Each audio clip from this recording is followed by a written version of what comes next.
Those who have to give a presentation for this meeting, study your notes.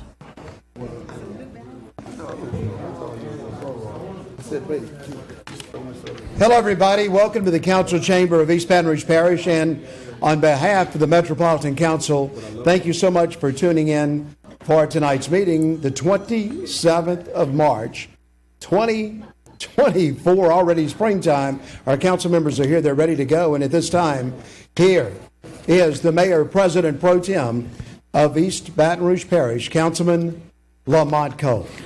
Thank you, Dennis. Good afternoon, everyone, and welcome to our regularly scheduled Metropolitan Council meeting on this Wednesday, March 27th, 2024 at 4 o'clock p.m.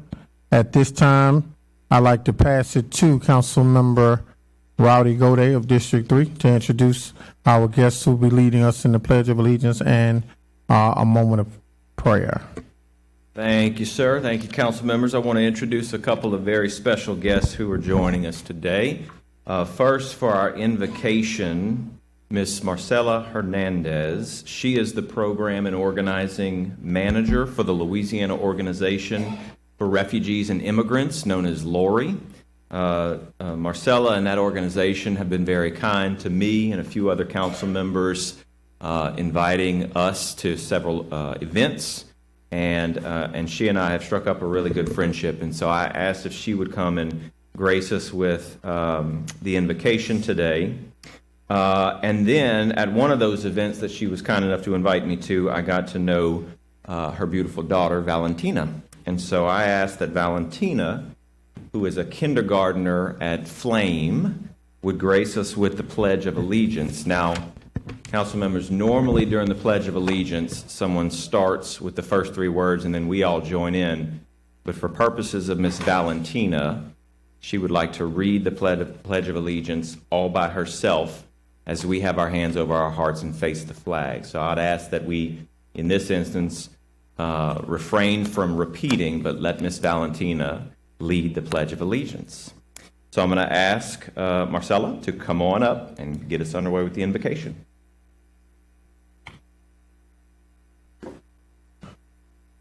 Buenas tardes.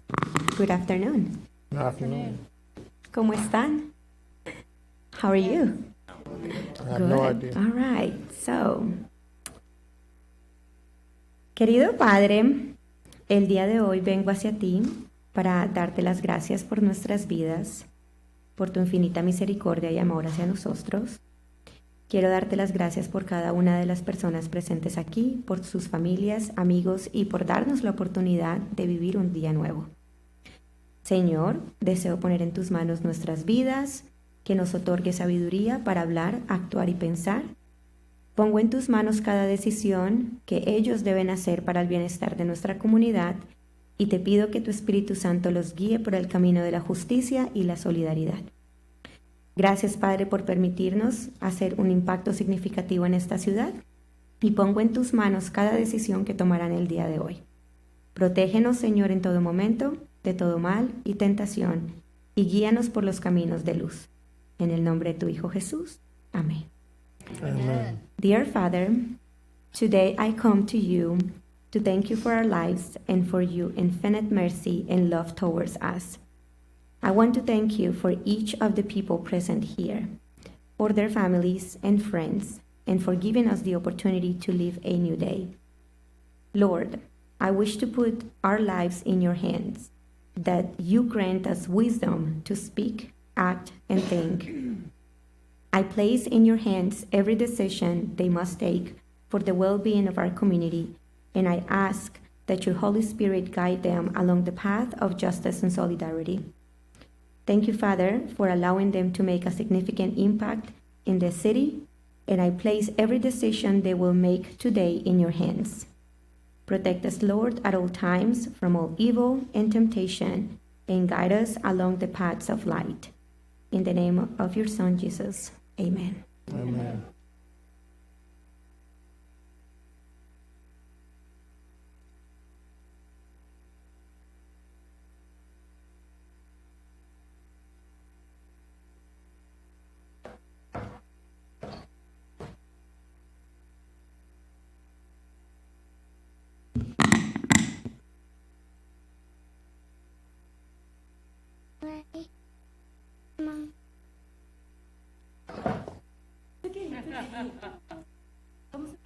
Okay? You want to do it together? Can we do it together? Yes? Okay. You ready? I pledge allegiance to the flag of the United States of America and to the republic for which it stands, one nation, under God, indivisible, with liberty and justice for all.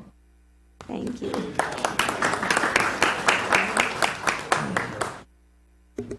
Awesome job. Awesome. Ashley, do we have a quorum? We have a quorum. I'd like to move to item 1 now, approval and adoption of the minutes of the Metropolitan Council meeting of March 13, 2024, the Metropolitan Council zoning meeting of March 20, 24, by the Council Administrative Treasurer. Is there anyone here wishing to speak on the item? Is there a motion to approve the item? So moved by Councilmember Amoroso, seconded by Councilmember Coleman. Ashley, would you please read the introductions? Section 2.12, Introductions. Number 2, a resolution approving the issuance of a tax-exempt limited tax revenue bond, Series 2024, of Central Fire Protection District Number 4 of the Parish of East Baton Rouge, State of Louisiana, in an amount not to exceed $1,500,000 by Councilman Aaron Moak. Number 3, authorizing settlement of the matter entitled Tina Crane versus Daniel Baldridge in the amount of $350,000 plus court costs in the amount of $626 by the parish attorney. Number 4, authorizing the mayor president to enter into an agreement with the Walls Project in the amount of $150,000 to strengthen the educational, economic, and social infrastructure of the neighborhood by mayor president.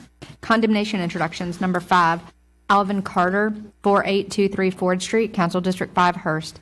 Number 6, Joyce Long Williams, 5153 Enterprise Street, Council District 5, Hearst. Number 7, the succession of Carol Rowley Jr., 635 North 33rd Street, Council District 7, Cole. Number 8, Beverly Wade Brister, 1518 Goldenrod Avenue, Council District 7, Cole. Number 9, Louise Jackson Bingham and Frank Bingham, 1938 Arizona Street, Council District 10, Coleman. Number 10, the estate of Gladys Taylor Walls, 2561 Dayton Avenue, Council District 10, Coleman. Number 11, Terrence M. Jackson, 136 North Baxter Street, Council District 10, Coleman.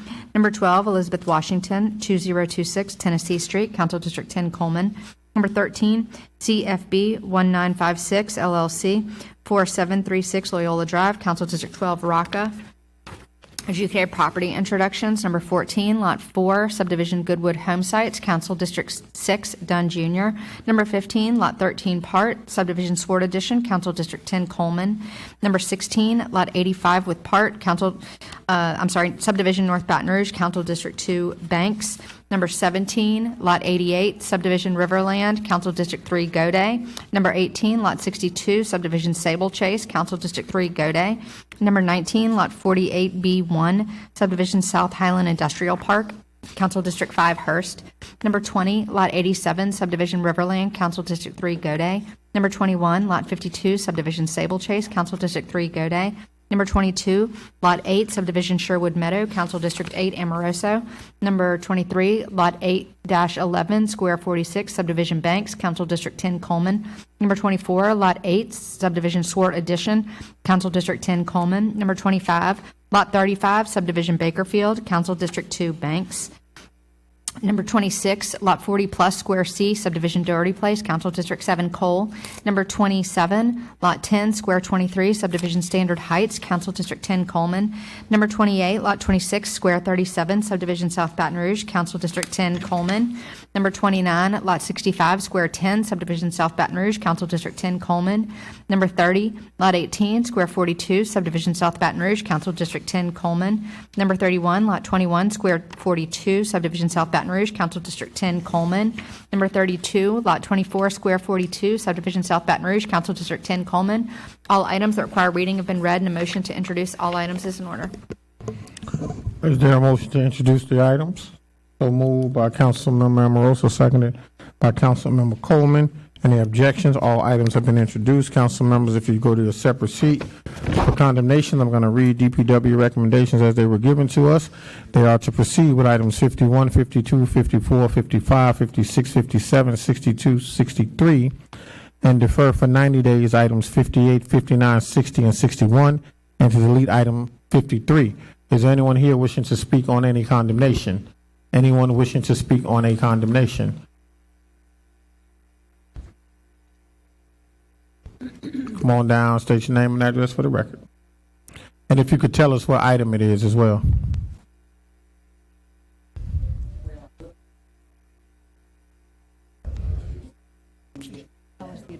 Tell us the address. Speaking to the mic, ma'am, if you don't mind. It's item 62. Yes, ma'am.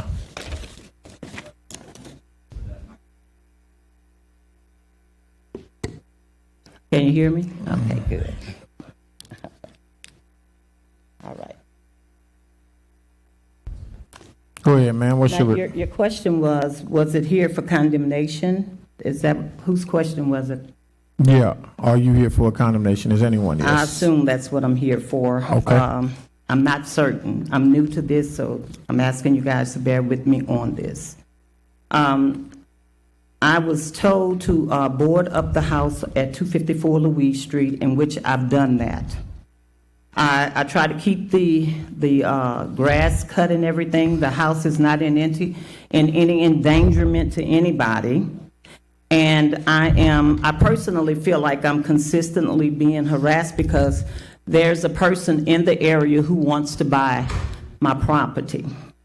And I'm getting these certified letters all the time. For every little thing that I'm supposed to do, I do it. But because this person is harassing me or just, for any little thing, I get it with blighted property. I don't want it to be blighted. I've worked for the Department of Finance for the city of Baton Rouge for 32 years. And I retired back in 2009, and I'm back in the workforce. But I would love to, I've inquired about grants to have renovations done for that property so it can generate an income for me. But I'm back in the workforce. Don't know how much longer I would be working, but it would be an income for me. I've reached out to different places. I've reached out to the state of Louisiana. I've reached out to the city of Baton Rouge, but to no avail. Every time there's no more grants. I'm strapped and just trying to keep my own head above the water and trying to live and survive. I am a widowed woman, and all I'm asking is for some type of assistance. I can't take in a loan at this time, but I could, like if it's some kind of way that I can have a grant to help me, this could be a win-win for me and a win-win for somebody who needs a place to stay. So I'm being harassed, and I know that this person, all he wants is he might have the resources to generate this house to what? Rent it to somebody else and generate an income. I would very much like to do that myself. But in the meantime, until that can take place, I don't want to be harassed about what I'm trying to do. I'm doing the best that I can do, that I know how to do. I don't want it blighted. I think about this thing day in and day out. So yes, I'm here for condemnation, but I know that even if you had some piece of property on the land, that it would be worth more than just cleared land. You see what I'm saying? So this is my second trip here. I do what they ask me to do, and I'm just being harassed. And it's just very tiring and taxing on me. Ma'am, what is your name? My name is Charmaine, Charmaine, and the last name is Carroll, Carrell. And I'm more than certain that it's not the only blighted house in the district or in the city. Thank you, Ms. Carroll. Councilmember Coleman, what's your pleasure? Well, my pleasure is, Charmaine, what are you asking for? Because when you look at the picture of that house, and council people, if you look at that, it is in some conditions that it just looked like it would take a lot, and you said you didn't have it, and yes, you did ask about a grant, and I'm not aware of any grants that because a lot of folk would want that. I'm not aware of any harassment. And so this is the reason why it's on this list, Mayor Pro Tem. So what do you, I mean, I don't have any grants. I don't know anything about harassment. What are you asking for? Like I said, just give me an opportunity. I am trying, and like I said, I've reached out to the state of Louisiana.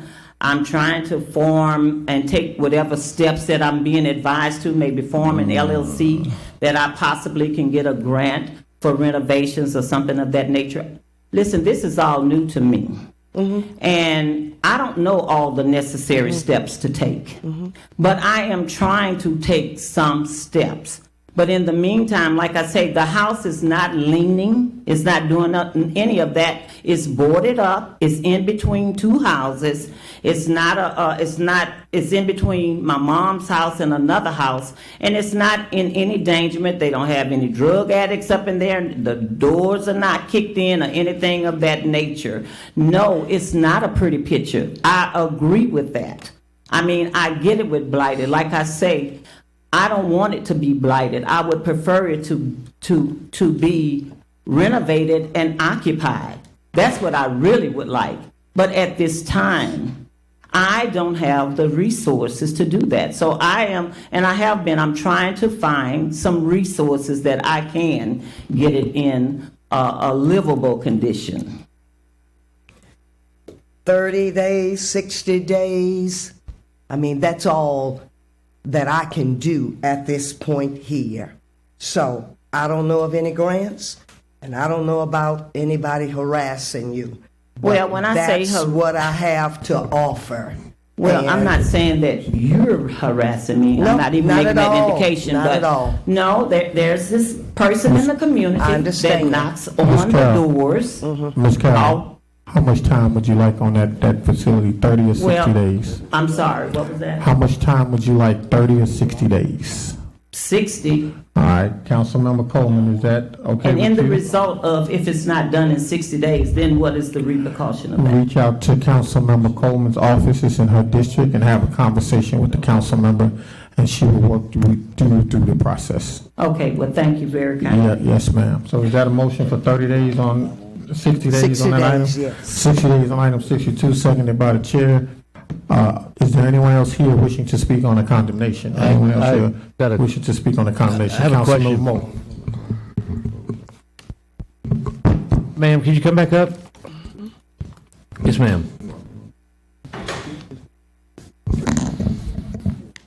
I'm going through the pictures, the front and the back. I don't have any inside pictures.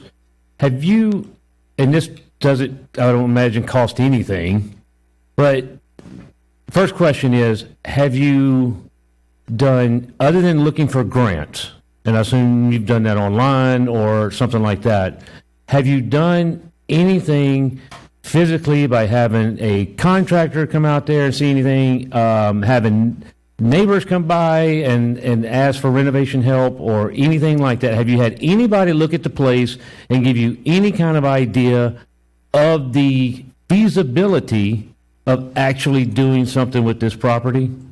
I mean, and when I say property, I mean the house itself. Yes, I understand. Because I feel like the property, and you're probably correct. There's nobody like hiding in it. There's probably not drug deals going on in it. But when they get to this point, you have no roof. You have no, everything starts rotting. And then you start having infestations and everything else, and it affects and your neighbors are right there on side of each other. So my question is, have you had anyone physically come look at the property and give you the feasibility of this thing actually being able to be restored? I had a gentleman to come out there, and he was supposed to have taken care of the roof on the property. No, did he give you anybody to say yes or no, this can be done? As far as a contractor, is that what you're speaking of? No, Or just anybody? I guess you was asking for first steps or whatever. Mm-hmm. My recommendation for you to be, and I don't imagine it would cost you anything. Somebody could probably come out and give you an estimate, Mm-hmm. or we could help you find someone possibly to give you an estimate. But I would not only ask them, hey, can I get an estimate on restoring this, and/or is this even feasible at this condition to be able to be restored? I think before you start going through this whole process of grants and all this kind of stuff, you need to find out if it's actual the feasibility of actually restoring this. Because I'm looking at these pictures here, and I just don't see, I wish the best for you. I just don't see a grant being given when it could probably, move the house and have something built for less than, what it would be to restore this. So I'm just going to give you a little recommendation is to get somebody to come out there and give you a free estimate. And I don't even think they have to give you a cost to redo it. I would just ask them, can it be done? Okay. All right, thank you. Thank you. Is there anyone else here wishing to speak on the condemnation? Anyone else here? Council members. Councilmember Dunn Jr., have you? Anyone else? Yes. Councilmember Coleman. Number 51, 30 days. And of course, number 54, 60 days. 63, 60 days. And 62, 60. Anyone else? I'm going to read the recommendations that were sent to us as well as changes. They are to proceed with items 55 and 56. They are to defer for 30 days items 51 and 52, defer for 60 days items 54, 62, and 63, defer for 90 days items 58, 59, 60, 61, and 57, and to delete item 53. Is there a motion to approve condemnations? Councilmember Hurst, with the motion seconded by Councilmember Amoroso. Any objections? Condemnations have been approved. Council members, if you will, go to now page 14, item 64, a resolution proposing amendments to the plan of government and of the parish of East Baton Rouge, city of Baton Rouge, as more particularly described in the summary of proposed amendments to the plan of government, ordering and calling a special election to be held in the parish of East Baton Rouge, state of Louisiana, on Tuesday, November 5th, 2024, for the purpose of submitting to the voters of the parish the proposed amendments to the plan of government as more particularly described in the summary of proposed amendments to the plan of government by Councilmember Rowdy Gode. Is there anyone here wishing to speak on item 64? Anyone here wishing to speak on item 64? We now go to council members. Council members, real quickly, we received one email comment in opposition to item 64. All right, we now go to council members. Is there anyone wishing to speak on item 64? Councilmember Dunn Jr.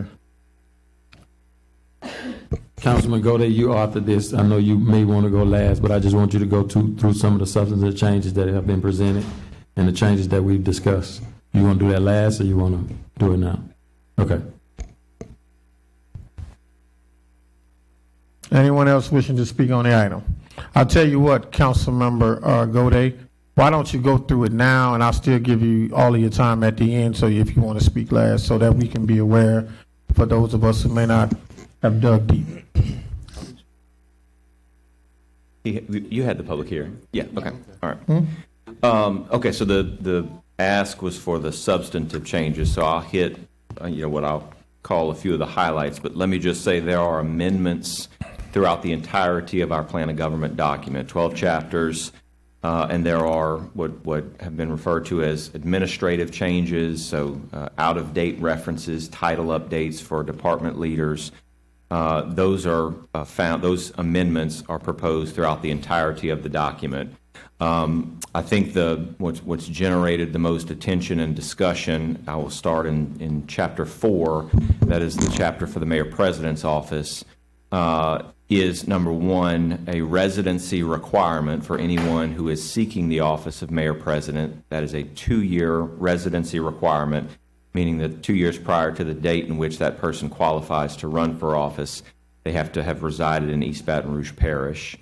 And then secondly, changing the title of the Chief Administrative Officer to City Parish Manager. The duties of that City Parish Manager position is to have department heads report directly to that City Parish Manager position or their designee, and that the Mayor President shall make the appointment of the city parish manager subject to Metro Council confirmation. The mayor president may remove the city parish manager at any time. Additionally, related to the city parish manager, there are some educational and experience requirements, and those are at least 5 years' experience in an administrative capacity in either municipal or state government, or in an executive management capacity, and a bachelor's or master's degree, preferably in public administration, business administration, finance, related field, or a related field of management, or with a degree in law. Additionally, under the Mayor President's chapter, it adds 2 additional positions, one being a Chief of Staff. That position handles policy development, community engagement, and relationships with council members. And then secondly, it adds the position of Executive Counsel to fall under the Mayor President's office to provide independent legal advice and guidance. That position of Executive Counsel would not fall under the Parish Attorney's office. Additionally, that position of Executive Counsel would not replace any of the duties that currently fall to the Parish Attorney's office. Finally, under the Mayor's chapter, I'll reference that there is a section that adds a State of the Parish address in these chambers before the council body no later than January 31st of each calendar year. I'll go back now to Chapter 2 of the document. That's referring to the governing body or the Metro Council. Residency requirement here as well. A candidate for Metro Council must have been a resident of the particular district they're going to run for at least 1 year before they qualify for office. Secondly, we remove the reference to a specific compensation amount for council members. Presently, there's a reference that says council members earn $1,000 per month. This proposed amendment would remove that specific reference, and it would require that the council approve the compensation of council members by ordinance at least 1 year prior to the beginning of each term, which is how this body sets the salary for the mayor president, the constable, and other constitutional officers. I will move to Chapter 8. That is the chapter on finance. We changed the dates that the budget is delivered to the Metro Council. So presently, our plan of government says that budget must be delivered to the council on November 5th, and that this body must pass a budget or pass a form of that budget by December 15th. So these changes propose that the budget is delivered to the Metro Council by October 15th, so it backs that date up by an additional 21 days. And then on the back end, instead of December 15th as the date to be passed, we have until the council has until December 31st. So that's an additional 16 days on the back end. So in total, under this provision, an additional 37 days for budget review, evaluation, and public hearings related to that. There are obviously several other provisions, if anyone would like specifics on that, but those are the ones that, like I said, have generated the most attention and discussion. But I'm more than happy to outline any others if folks have specifics or want specific provisions called out. Thank you, Councilmember. I'll come back to you. Councilmember Coleman.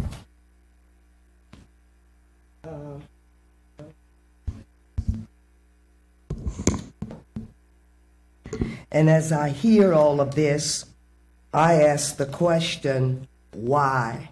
Now, that's me. I ask the question, why? Now, the part that says the mayor makes the recommendation, but the council must approve. You're the mayor. You have chosen who you want to work with you based on your vision, your whatever. But you've got to come before the council, whoever that may be, and depend on their approval, and that may not happen. And so we back and forth and up and down.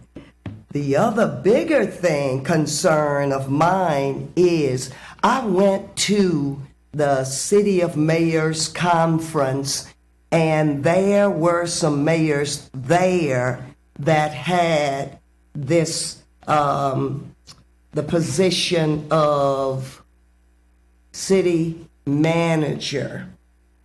And from what I gathered, it was a difficult spot to be in. And that's because all the mayor would be doing is kissing babies and cutting ribbon. And the manager would be running the city, y'all. So all of this sounds good.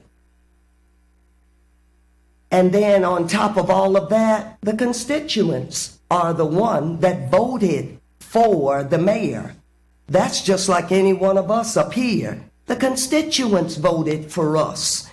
And then if you decide that you want to put a position on the ballot or in the plan of government for us, I have a concern about that. Right now, you've got the chief academic administrative officer, the assistant chief administrative officer, the chief of staff. So on all these things that were talked about and sent to me about what the manager would do, then all of this ought to be taken care of under that. The city manager shall report directly and shall perform the following mandatory duties: supervise the executive branch departments. Mayor, you ought to be doing that as described in the plan of government. Make studies of the internal organization and procedures of any office, department, or board, and require such reports from any of these which he or she deems necessary. Mayor, you ought to be doing that. Make reports prescribing accepted standards of administrative practice for all administrative offices, departments, and boards. Mayor, you ought to be doing that. Then prepare an annual statistical report of city and parish operation for submission to us. And then that person, that manager, gonna submit that to us and the mayor, including appropriate recommendations for revision and changes in administrative practices, then coordinate with the chief of staff to the mayor president. So all of this ought to be in place already, but here it is. You're talking about, and it may just sound so good, but you're talking about, first of all, the constituents have placed a person in as mayor, and then here we are asking to go there and do a city manager who would manage the city, what the mayor ought to already be doing, in addition to all of her departments. And that's why she has department heads, and ought to be meeting with them weekly and hearing from them. And so I just don't see the rationale here with that. Budget review, extra days, okay. And I'm not moved by, the $1,000 and the this and that, not moved by that. I'm talking about what's good for the order here, you all. And I just have a concern about all of this, and I guess that's why I wasn't contacted regarding having some of this conversation here before a day or so. But I just don't see us in good, yes, sir. I just don't see us in good consciousness talking about making a change in a plan of government. When I first came on this council, that was the first thing. That was the first thing that was brought to me by a group. And I told them then, no, this is not something that I wanted to even address, and definitely not a one-on-one conversation with that group. And so it laid by the wayside until now. Here we are, right at 4 years later, ready to do this. So a city manager, you already have department heads, you already have the mayor, you already have all of this staff that the mayor have. You got a chief of staff, you got all of this. So I don't see the rationale unless it's something underlying. Then when you look at the requirements, and I sit and listen, it appears to me that somebody is already being thought of and chosen to sit in this seat, because now you're going to tell the person, the mayor, what the person that you're going to have to work with you must, what they must have, what degree, what kind of experience, whatever. So it appears to me that a person has already been chosen for this. I just think that we ought to stay in our lane and do the best that we can do as council persons, and then allow the mayor to continue, whoever it is. And this is not just for now, so let the record reflect that. This is not just for now. This is something that will be. And so that's my story, and I'm sticking to it. Councilmember Banks. First of all, Roddy, I think you did a very exploratory and diverse dive into the plan of government. The plan of government, to me, is almost like reading the book of Revelations. It's just so much, so much to gravel. I definitely have, one of the things that I asked from the administration when this came up, and I wish we did do like, in doing this, I know it's kind of like a piggyback from when we, during the last 4 years where there was a committee that dived and made some recommendations. But, and the reason why 4 years ago, it wasn't necessarily something that I participated is that I would have hoped that now that we had a whole nother group, that we would that if it was important to anyone, and it wasn't necessarily important to me, but that we would kind of engage the new council members. At that time, I felt the board, the council had changed over like 50%, and I didn't think it was fair to make those changes. But now being fully engaged, it would have been great to kind of bring everyone up to speed with some of the recommendations, and then take into account their how they have viewed the last 4 years and recommendations they would like to make. Other than that, and I still hope that that's something we would do. I do think a lot of the changes are great. I think the biggest issue, as you indicated, is the changes to the administrative office. For me, what I had asked and didn't have a chance to get is that the mayor's office provide a organizational chart that of its current organizational chart. And for me, to justify any changes, there needs to be where there are gaps in it. And those are things that I think it would be prudent to discuss with the administration, to either give them an opportunity to address, and I'm not talking about vacancies, but I mean really organization, to address, or we as a council be able to say, well, I can see where there's a need for this. One of the things working for EBR that is a constant issue as it relates to salaries and the teachers and everything is top heaviness. And what it looks like to me is that we're going to be top heavy, because it does not appear that there's an elimination of many of these positions, but there are addition to the position. So what comes with that is salaries. It also comes with the benefits. And again, top heaviness when we have this issue with not being able to bring our workforce into a reasonable pay, but yet, most of these positions are probably 6 digits. The other thing is, one of the things I've always been concerned about, even because we somewhat share the parish attorney. And so for me, that always looks like a two-headed monster. And it's like, what do you do? Where do you go with that? And the way this city manager or city administrator it would put them in a very vulnerable position, kind of like the two-headed monster, where the mayor supposedly is choosing someone to do basically her job or his job, but then the council is approving this person. And so throughout their career, besides the fact that they have no job security, it's like 13 bosses. And I think that, there's a reason why we have 3 branches of government, and with the mayor being the executive, us being the legislator and the judge. If we would not tell a judge how to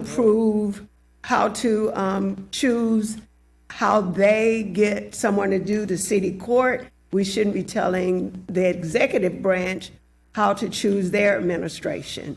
So I think at this time, this is not something, I think it's workable, but I don't think that in its current form.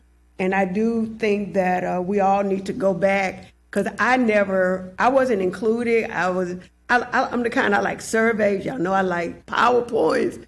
So for me, first of all, I believe the Want your administration. additional time, Councilman? I'm closing up. So I just think, first of all, we need to be able to look at the current administration, organizational chart, and not just add positions without that information.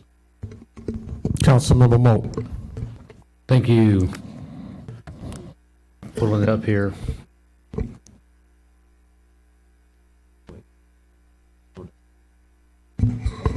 Here. City Parish Manager. Okay. So, there's been a lot of talk about the council overseeing the mayor's office and different things like that. I don't see it that way. We've always, whether it's a different form of government or Larson Act or whatever else, we've always done this through my previous councilships that I've served on. The mayor finds someone, appoints, goes through all the qualifications, presents those people to the council's approved. Or not approved. Most of the time, it gets approved. What I see it as is the public is seeing there's quite a few elected officials in East Baton Rouge Parish, but there are 13 government elected officials, 12 of us that sit up here and the mayor, that people look at. We get calls every day. Our offices get calls every day. What I see this as, it's an enhancement and a security to the public as far as we are having buy-in. Not just the mayor's office is responsible. For example, how many people can sit here and actually say, just like with any police situation, the mayor appoints, the mayor finds, hires, appoints the Baton Rouge police chief. Every time something happens or whatever, the mayor's office goes in for blame. Is that not right? The police chief gets blamed, but then it all ultimately goes to the mayor's office or whatever. All we're doing is working with the mayor's office for the best thing for city, parish, and government overall in running, and we take some responsibility for that. Because we're also a legislative body, but we assist. We're not taking the power away from them. We can't fire the person. Once they're brought on, we cannot remove that person. It's up to the mayor to remove that person, no more than we can remove the police chief or other positions that are in that same thing. We're just getting buy-in. The CAO position is basically being renamed to city manager with qualifications that have been coming down the pipe for years for cities our size. I respect that you've talked to other cities. Everybody can say, I've talked to other cities and everything just about our size and going to different conferences. And some of those cities look at us like, I can't believe y'all don't have a city manager yet. So I get where you're coming from, where it looks at two different things and you think that we're trying to run the mayor's office. I don't see it that way. I see it as us working together for the betterment of East Baton Rouge Parish as a whole. I see it as the CAO position, which is already there because the change in responsibilities are still the same. We're just adding qualifications and we're adding certifications on top of this. So that's all I got to say about that. I don't think it's I don't want to be taken as a Metro Council trying to take power from the mayor's office, or the mayor doesn't have any responsibility. Just like the mayor gets responsibility for police actions and fire department action and different departments' actions, she's still going to have that same responsibility to make sure, or if the person's not doing their job, she tells them, hey, this isn't working out, you need to go. We don't have that responsibility to be able to do that. So also in the responsibility of the constituents hiring the mayor, we're also asking that we're not changing these rules. We're asking the constituents to look at these rules and put an item on the ballot for them to look at and go over and study so that they can make that decision. So it's still in the hands of the constituents. All of this is in the hands of the constituents. We're just making a decision today to allow the constituents to be able to make that choice. And I'm all for letting the public body and constituents make these choices that affect their lives daily. Thank you. Councilmember Hudson. First, thank you to Councilman Gode for bringing the item. You're to be commended for your long-term vision for getting this to us. I want to first remind everybody that this isn't just an item brought by a council member, though. This was a process, right? This was a very large committee with many stakeholders throughout the parish that came together to look for best practices throughout the country on plans of government and on how to structure ourselves to be most efficient. When they did that survey, one of the items that they found was this structure for a city manager form of government. I actually got to go to the National League of Cities meeting as well this year, and one of the things that really struck me was that as you looked at the growing municipalities, the newer municipalities, the ones that were really the most efficient, they had this city manager form of government. They had professional standards in place for their leadership and the folks that were running, and then they had buy-in across the board from their mayors and from their councils, right? And so I think that's really strikes to the heart of what this provision in this plan of government update is. It's an effort to create buy-in amongst two different bodies who can sometimes be at odds on different issues. So I think that's important to do. I think it's important to have in there, and I'm all for it. I will also just quickly commend the council that we seem to be stuck on this one issue. It's an important issue. It deserves debate. But it really sounds like there's buy-in for the vast majority of these changes. So I think as a council, we should be commending ourselves that we've gotten to this point where we can have a good discussion like this. So thank you. Councilmember Adams. Thank you. And also join in. I'd like to say kudos to Councilman Gode for helping us get to this place tonight.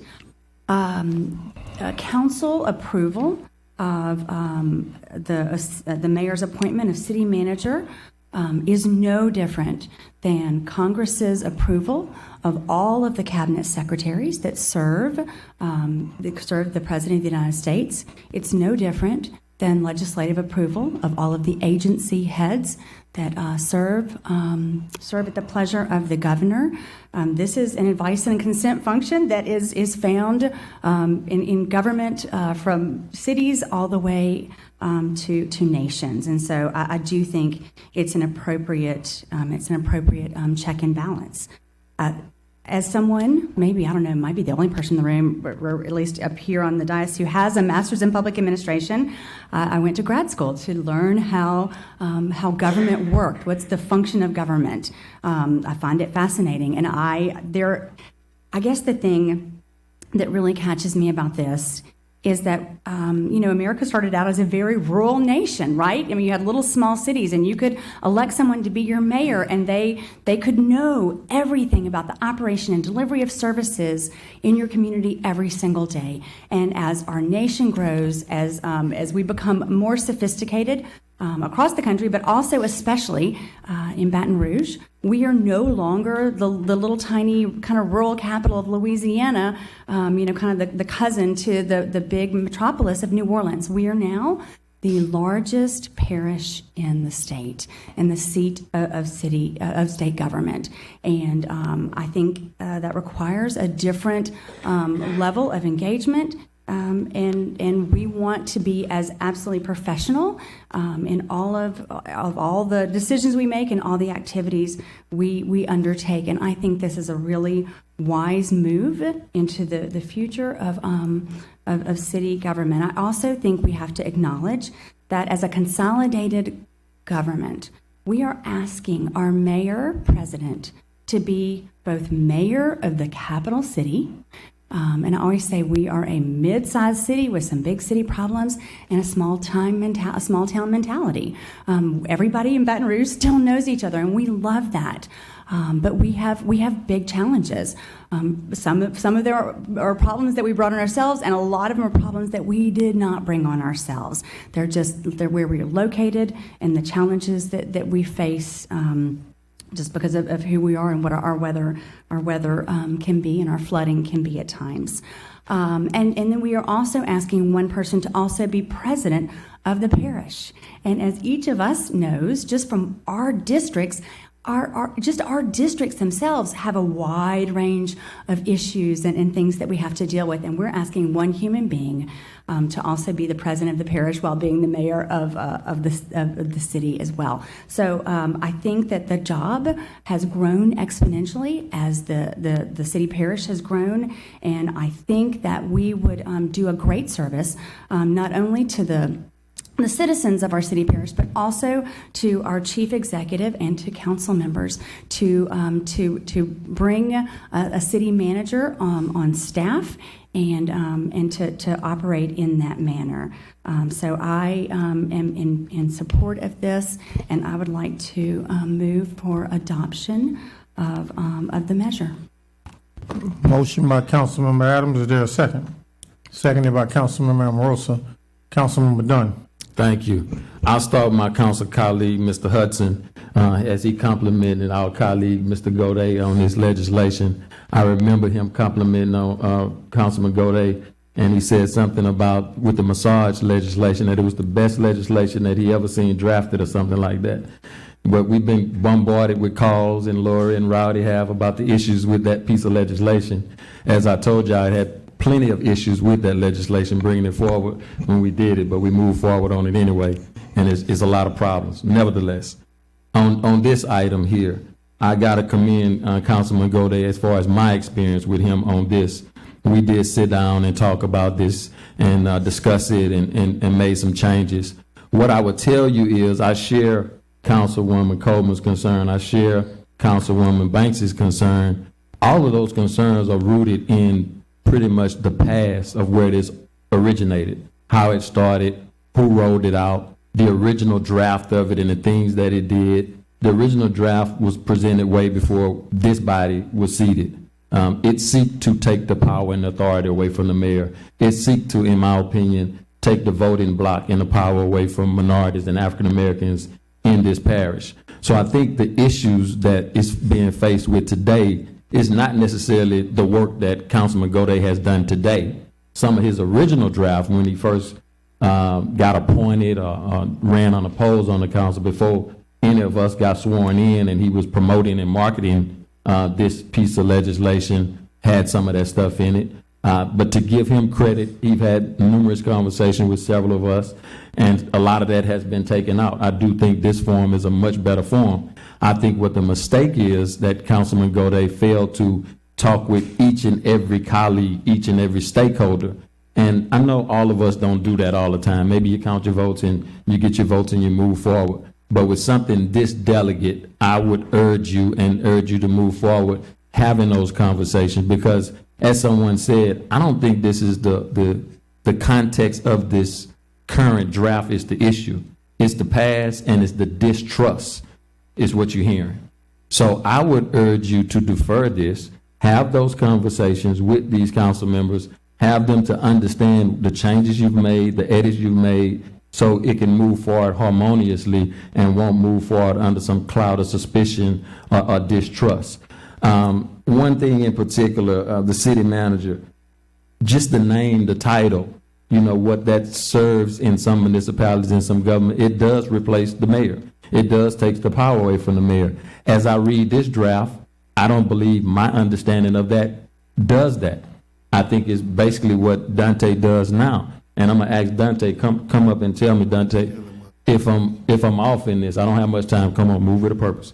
I wonder where you heard that at. When you read the description of this city manager, is it basically what you do now, or is it something different? Functionally, it's not much different than my role. Okay. All right. That's what I need. Thank you, sir. Appreciate you. The other thing on this education requirement on the city manager, and we talked about this, and there were some specific degrees that were required. I also asked Councilman Gode to put in there adequate business experience, and so it won't be so heavy on just a piece of paper or a degree, but someone who served in a business capacity that could do that role as well. Councilman Gode, would you say that is in this legislation? I don't think the public heard you. Can you speak to the mic, please, sir? 100%. Thank you. So I just think Councilwoman Banks, Councilwoman Coleman, and maybe some others didn't have the privilege of having those conversations. So as it stands, I would entertain I want to make a substitute motion to defer to the next council meeting to have those conversations. If Councilman Gode and those who are in the audience here who support this legislation and been promoting this type of legislation, Baton Rouge Area Chamber folks, the business community, they want this to be harmonious. They want everybody to understand and trust what's going on, then support a deferral to the next council meeting so everybody up here can understand what's going on, feel comfortable with moving forward with it. As it currently stands, I don't have an issue because I think most of my concerns were addressed. As it relates to us confirming the mayor's appointee, I've seen state governments do that all the time. I'm fine with it. I'm fine with us not appointing it. It doesn't matter to me. Whatever the body determines, that's not a hang up for me. But again, I lay that at the feet of Councilman Gode to consider. But you do as your pleasure. There's a substitute motion to defer the item to the next council meeting. Is there a second on the substitute motion? So moved, seconded by Councilmember Coleman. Councilmember Hurst. I've also had the pleasure of working with Councilman Gode and literally airing out all of my questions between he and the parish attorney. Like some of this language in here talks about having a independent attorney for the mayor. I offered that up last year, just wasn't a plan of government for me to be able to make that change. There's no different than wanting to have independence from a standpoint, but also still having to work with the parish attorney on other spaces that we currently appoint, right? And so some of those other rules I would change as well. But for the ones, and how this started, it started off as something that I would never sign off on. I think he's done a good job, and I actually gave him the same compliment to White about the massage, just about how he presented the data, how he worked with all his council colleagues, how he was able to literally adopt everything and still keep the impact of that legislation to protect the citizens from human trafficking, but also to make sure that we had good business practices. So I had the fortune of being with the state representative for waste management a few weeks back, who was a former city manager for the city of Fort Walton. Not necessarily knowing that this was going to be introduced 2 weeks ago.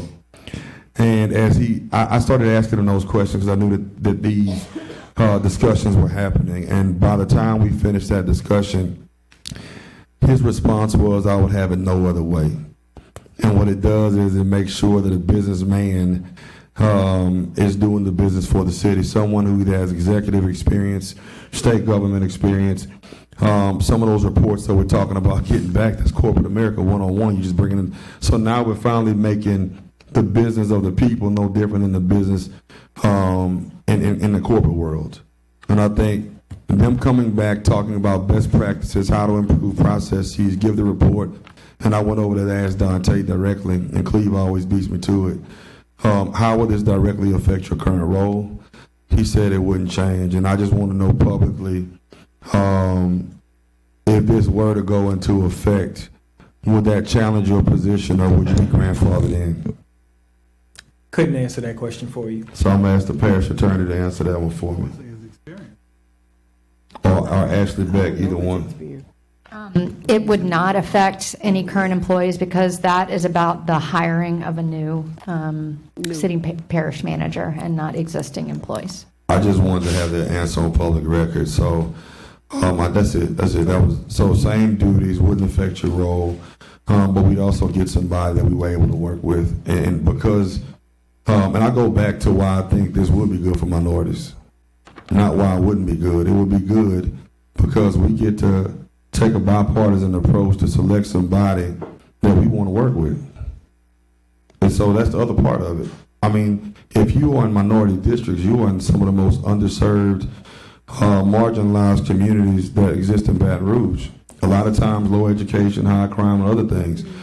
And we are forced to work with department heads that we don't choose or other people in the mayor's office that may not have the same interest in our communities. And so, for me, it wouldn't change the day. I didn't get asked if they wanted Dante. Right? And I didn't get to ask on his credentials. Now, I mean, he's here. I think he does a good job at what he does, and we work really well together. We don't always agree, but at the end of the day, we get it done. But their approach is to represent the city, not represent an individual area of the city. I'm okay with the council approving it. I have no issue there. Rowdy has answered all of my questions. Taking the power away from the mayor was removed from that part. I didn't agree with that. But I think we're in the right place, and if I could be a third, I would be to support it to move forward. Councilman Banks. Just briefly, I was just thinking, first of all, I particularly think it's great to know who, where, if there's an effort for blame. I think it's professionally, the head always rolled from the top, and that's whether it's government or business. And I think that, there's a saying that the anointing flows from the head down, and that's the way it should be. I think that we just saw an example of that 2 weeks ago with our parish attorney, who basically said, whatever comes out of my office, it's on me, regardless of whose signature is at the end of the letter. And that's the way it should be. Just currently, we have a huge problem at Parish Prison because of what I would say the two-headed monster, where we have the sheriff's office being responsible for the inmates, but the city of Baton Rouge owning the building and contracting the medical services. And so what happens is every time something goes left there, it's a blame game, and no one ends up taking responsibility and actually moving forward in getting something resolved. I do like all the process streamlining, and when ARPA money was flowing, and I would be researching what people across the country was doing with their ARPA finances through the National League of Cities. Something that was reoccurring was that city government used part of that funding to look into, just as what Councilman Gode did, look into their process, streamlining. They don't have plan of government, but what are the policies and procedures? And the foundational goal of that was not necessarily to help the administration, but how to better function for the people. And there was never in this process, yes, we did have there was a group that met on the plan of government 5 years ago, 5 years ago, but the only purpose of that, really, they were just trying to get a at-large seat or two, one or two. And many of the changes that Councilman Gode has added, those are not things, as Councilman Dunn said, that were discovered and considered 5 years ago. So for me, I think it's a time for us to do our own work, not muddle in past, where many of those persons who are part of those committees have actually moved on. So for me, since we are taking responsibility, then the responsibility should not be on a group that was put together 5 years ago, where half those council members are gone, half of the persons that led the organizations that were part of the group. But this is an opportunity either where I don't think we should necessarily start with a new group, but again, where we're able to discuss this with councilmen and give our own ideas based on the specific the specifics of this group, because, you know, as a council, this is the best council group of 12 of the 3 that I've sat on. So I could see some really good work coming out of it. And I don't know if anyone seconded the deferral, but I'd like to do so. Already been seconded, but you can third it. Councilman Moak. So yeah, I think you're absolutely right on the committee's done their part, and it came to us right when we came into office, and I don't think any of us were ready for that at that given moment. And I really appreciate Rowdy sticking with this. He, you know, from the beginning, he's been pushing this through and spearheading. Responsibility as far as when an ordinance gets introduced, at that point, once I saw this introduced and I started reading over what was there and everything, I called out to Rowdy, asked him to go over everything.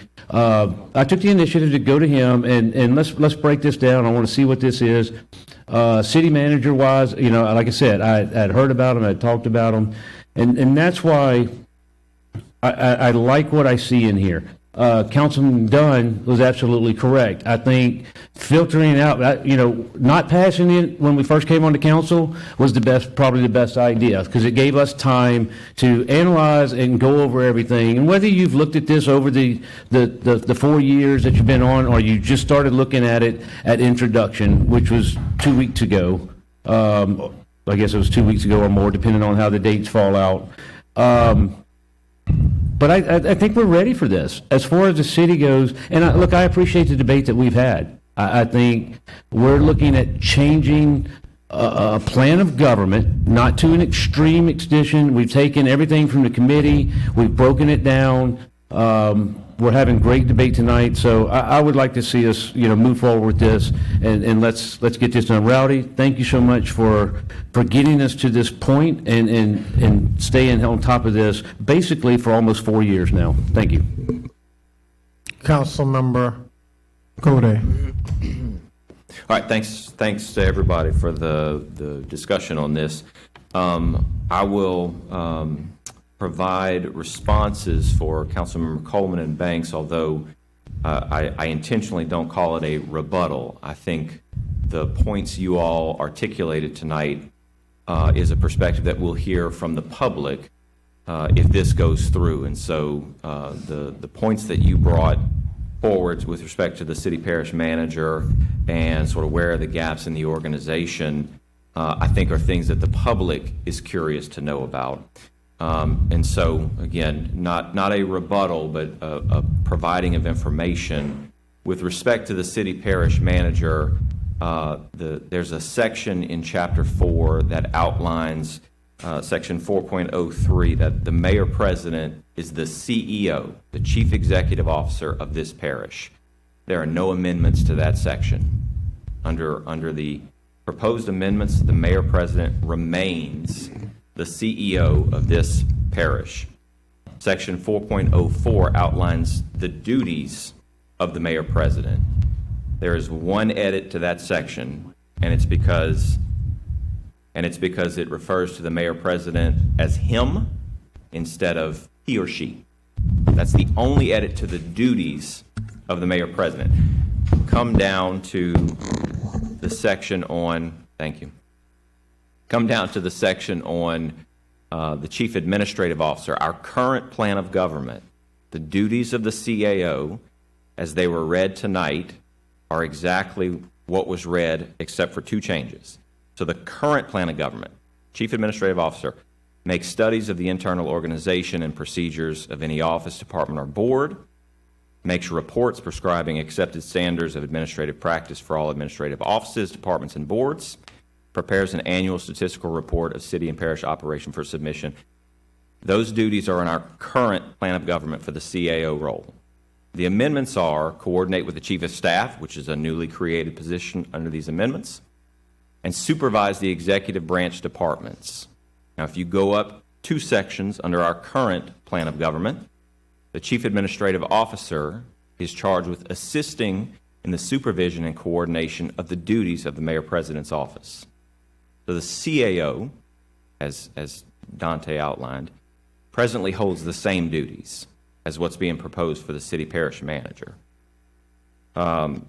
With respect to gaps in the organization, our current Mayor President stood at that podium some months ago and said we should amend the plan of government to provide the Mayor President's office with an executive council. And I think we have a lived experience as to why that change is necessary. In terms of confirmation by the Metro Council, the Mayor President selects the City Parish Manager. The City Parish Manager serves at the pleasure of the Mayor President, and that position of the City Parish Manager can be fired solely by the Mayor President. Now, I believe that the Council should play a very meaningful role in the selection of that key personnel that has a critical function in the day-to-day operations of the services provided to our parish.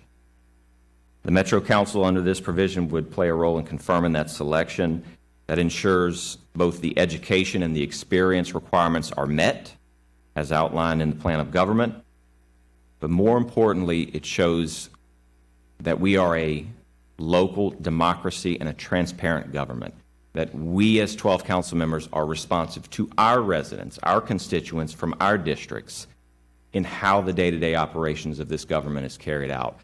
I think it's an important role for us to play, and I think it's good public policy. So I would offer up that these amendments are ready to move forward. And I would ask that the motion to defer be removed. Based on comments, I think we can see this council is ready to send these forward.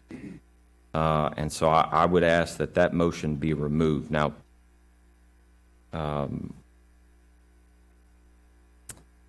the process that I went through to get to this point, I followed the same process that I've always followed with legislation. And that is, for instance, some affordable housing legislation that I co-authored with Councilmember Coleman. I went to Councilmember Coleman, gave a briefing on that legislation, asked for her input, asked for her to be a co-sponsor, then shared that legislation out with the council and said, this is for your review. It will appear on this agenda. I'm here if you have any questions. I followed that same protocol here. I approached Councilmember Cole, gave him a briefing, got his input, removed some sections that were uncomfortable, asked him to be a co-sponsor. It was not his choice to do so, but then moved forward with saying, here, council, this appeared on the last agenda, both of these documents, the summary and the full edits. And then the following day, I sent out an email to all council members saying, here they are attached. They're available on the website. I am available. I followed the process I've always followed that I hadn't heard pushback on. So please know that the process I went through was one that I think we all go through. You bounce it off of folks you're interested in working with or you want to co-sponsor, and then you share it out and say, I am available for any questions. So I don't want anyone to think that I veered from that process. Look, every proposed amendment in this document is made out of a public policy perspective. There is no, this gives a win to the Mayor President's office, this gives a win to the council, there's no this diminishes power here, there's no this increases power here. This is from a public policy perspective. The win here is for our residents. Our residents deserve a continuously improving local government. And I think they deserve a professional manager to improve the services that are delivered to them. And I think they deserve someone who wakes up daily to work on that. And I think this is what our residents are calling for. So I will make the request that the motion to defer be removed. Negative. I will say I have a comfort level with delaying it for 2 weeks. If it passes by April 10th, it will still appear on the November ballot, which when in 2021, when this item came up, I was tasked by some folks who came to the microphone with, put this on a ballot when there's a large turnout and put this on a ballot that has your name on it. And I'm doing that, or I'm attempting to do that.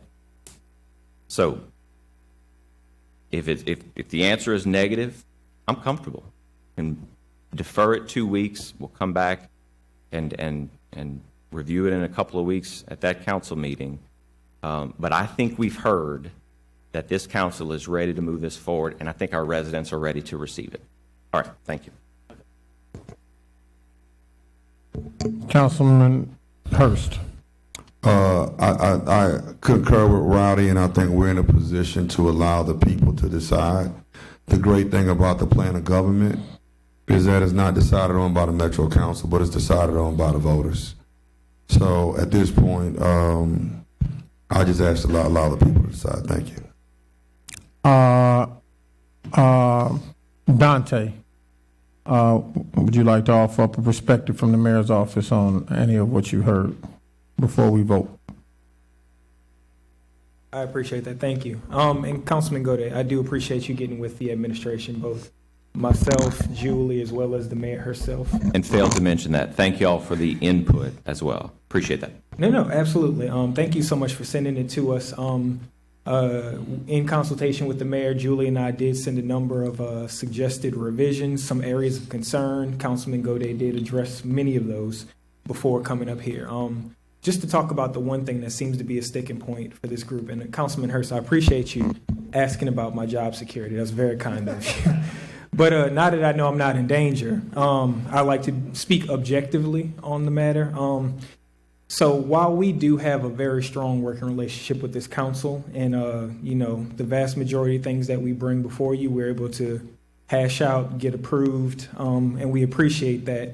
I do want to kind of focus in on the example that Councilwoman Adams gave about the federal government, and we've seen a number of key positions be held up consistently due to partisan politics. And so while we have a strong working relationship here today, we don't know what 2025 is going to look like. We don't know what the next administration is going to look like, both on our side of the hall as well as this side of the hall. So on the point of council approval or appointment, that is one area that we are still concerned about as far as this administration. So I appreciate the time to be able to talk to it, unless you had any other questions. No, sir. Thank you very much. Thank you. We're going to vote on a substitute motion first, which is to defer for 2 weeks. If you'd open the machines. Unless there's no opposition to deferring for 2 weeks. We're gonna vote on the machines. Hold on. We're gonna close that. Close that. Machines are open on the substitute motion to defer for 2 weeks.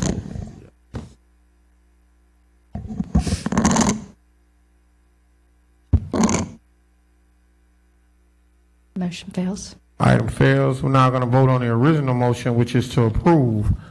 The original motion, which is to approve. Machines are open on the motion to approve.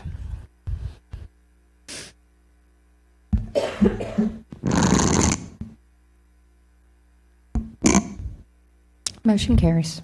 Motion carries. Congratulations, Mr. Gode, on all your hard work.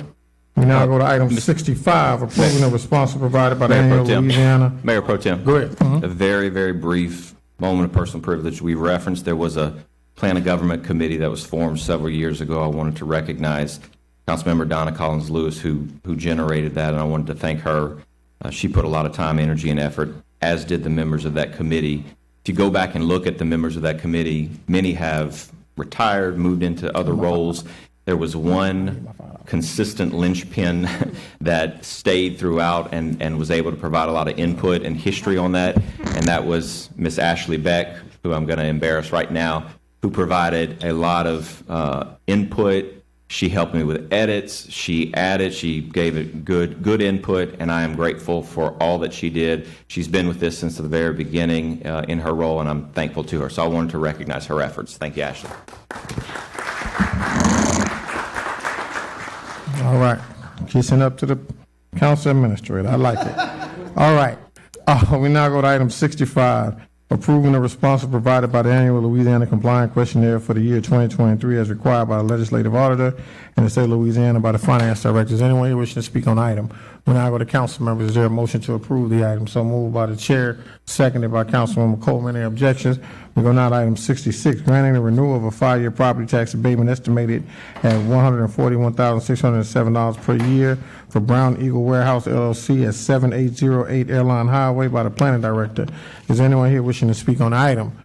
We now go to council members. Is there a motion to approve Real item quickly, 66? council members, y'all should have received one email comment in opposition to item 66. Is there a motion to approve item 66? So moved by Councilmember Hurst, seconded by the chair. Any objections? We go now to item 67, amending the 2024 annual operating budget for the Charles R. Kelly Community Center so as to appropriate $35,000 from the general fund balance by the mayor president. Is anyone here wishing to speak on the item? We now go to council members. So moved by Councilmember Hurst. Councilmember Amoroso. I'm just curious, is this $35,000 in addition to what the community center already receives? It is. There was some commitment for some equipment that needed to be upgraded within the facility. So we used our existing budget to do so. And so this is a supplement to replace for the equipment that was purchased for the community why center. can't what's already been put into the budget be used instead of getting an additional $35,000? It was used, and it put us in a deficit based on the projection for the year. And so this $35,000 will shore up that deficit to make sure that we operate in the black. So I guess I'm curious as to how can you already be in debt? This is only February. It's not. It's based on an March? annual projection. So based on the annual projection of where we are due to the equipment purchases, and that was primarily being able to feed the homeless. So that's what that was for. We didn't have some of the equipment that was required to be able to do so. That's literally it. So I brought this up in the other meeting, and that's what it was for. So that some of the kitchen equipment that was non-functioning was upgraded to be able to cook for the homeless people as a partner of what St. Vincent de Paul currently does at St. Jared. They currently feed 400 homeless people on Tuesday and Thursday, and there's a gap Monday, Wednesday, Friday. So they'll be coming over to the Charles Kelly where the council agent will be on one side and the homeless population will be on the other to make sure they have a meal. And so this was to upgrade some of the equipment to be able to service them. Councilmember Hudson. Linda, if you can come up real quick. So that brings an interesting question. I'm assuming that we have controls in place to not overspend. How do we end up in this situation where we've got to dip into the general fund? This is not a big amount of money, but I want to understand the process because, you know, if we're running over budget and then having to dip into the general fund, it becomes a big issue. So basically, the 2024 budget for the Charles Kelly Community Center is approximately $400,000.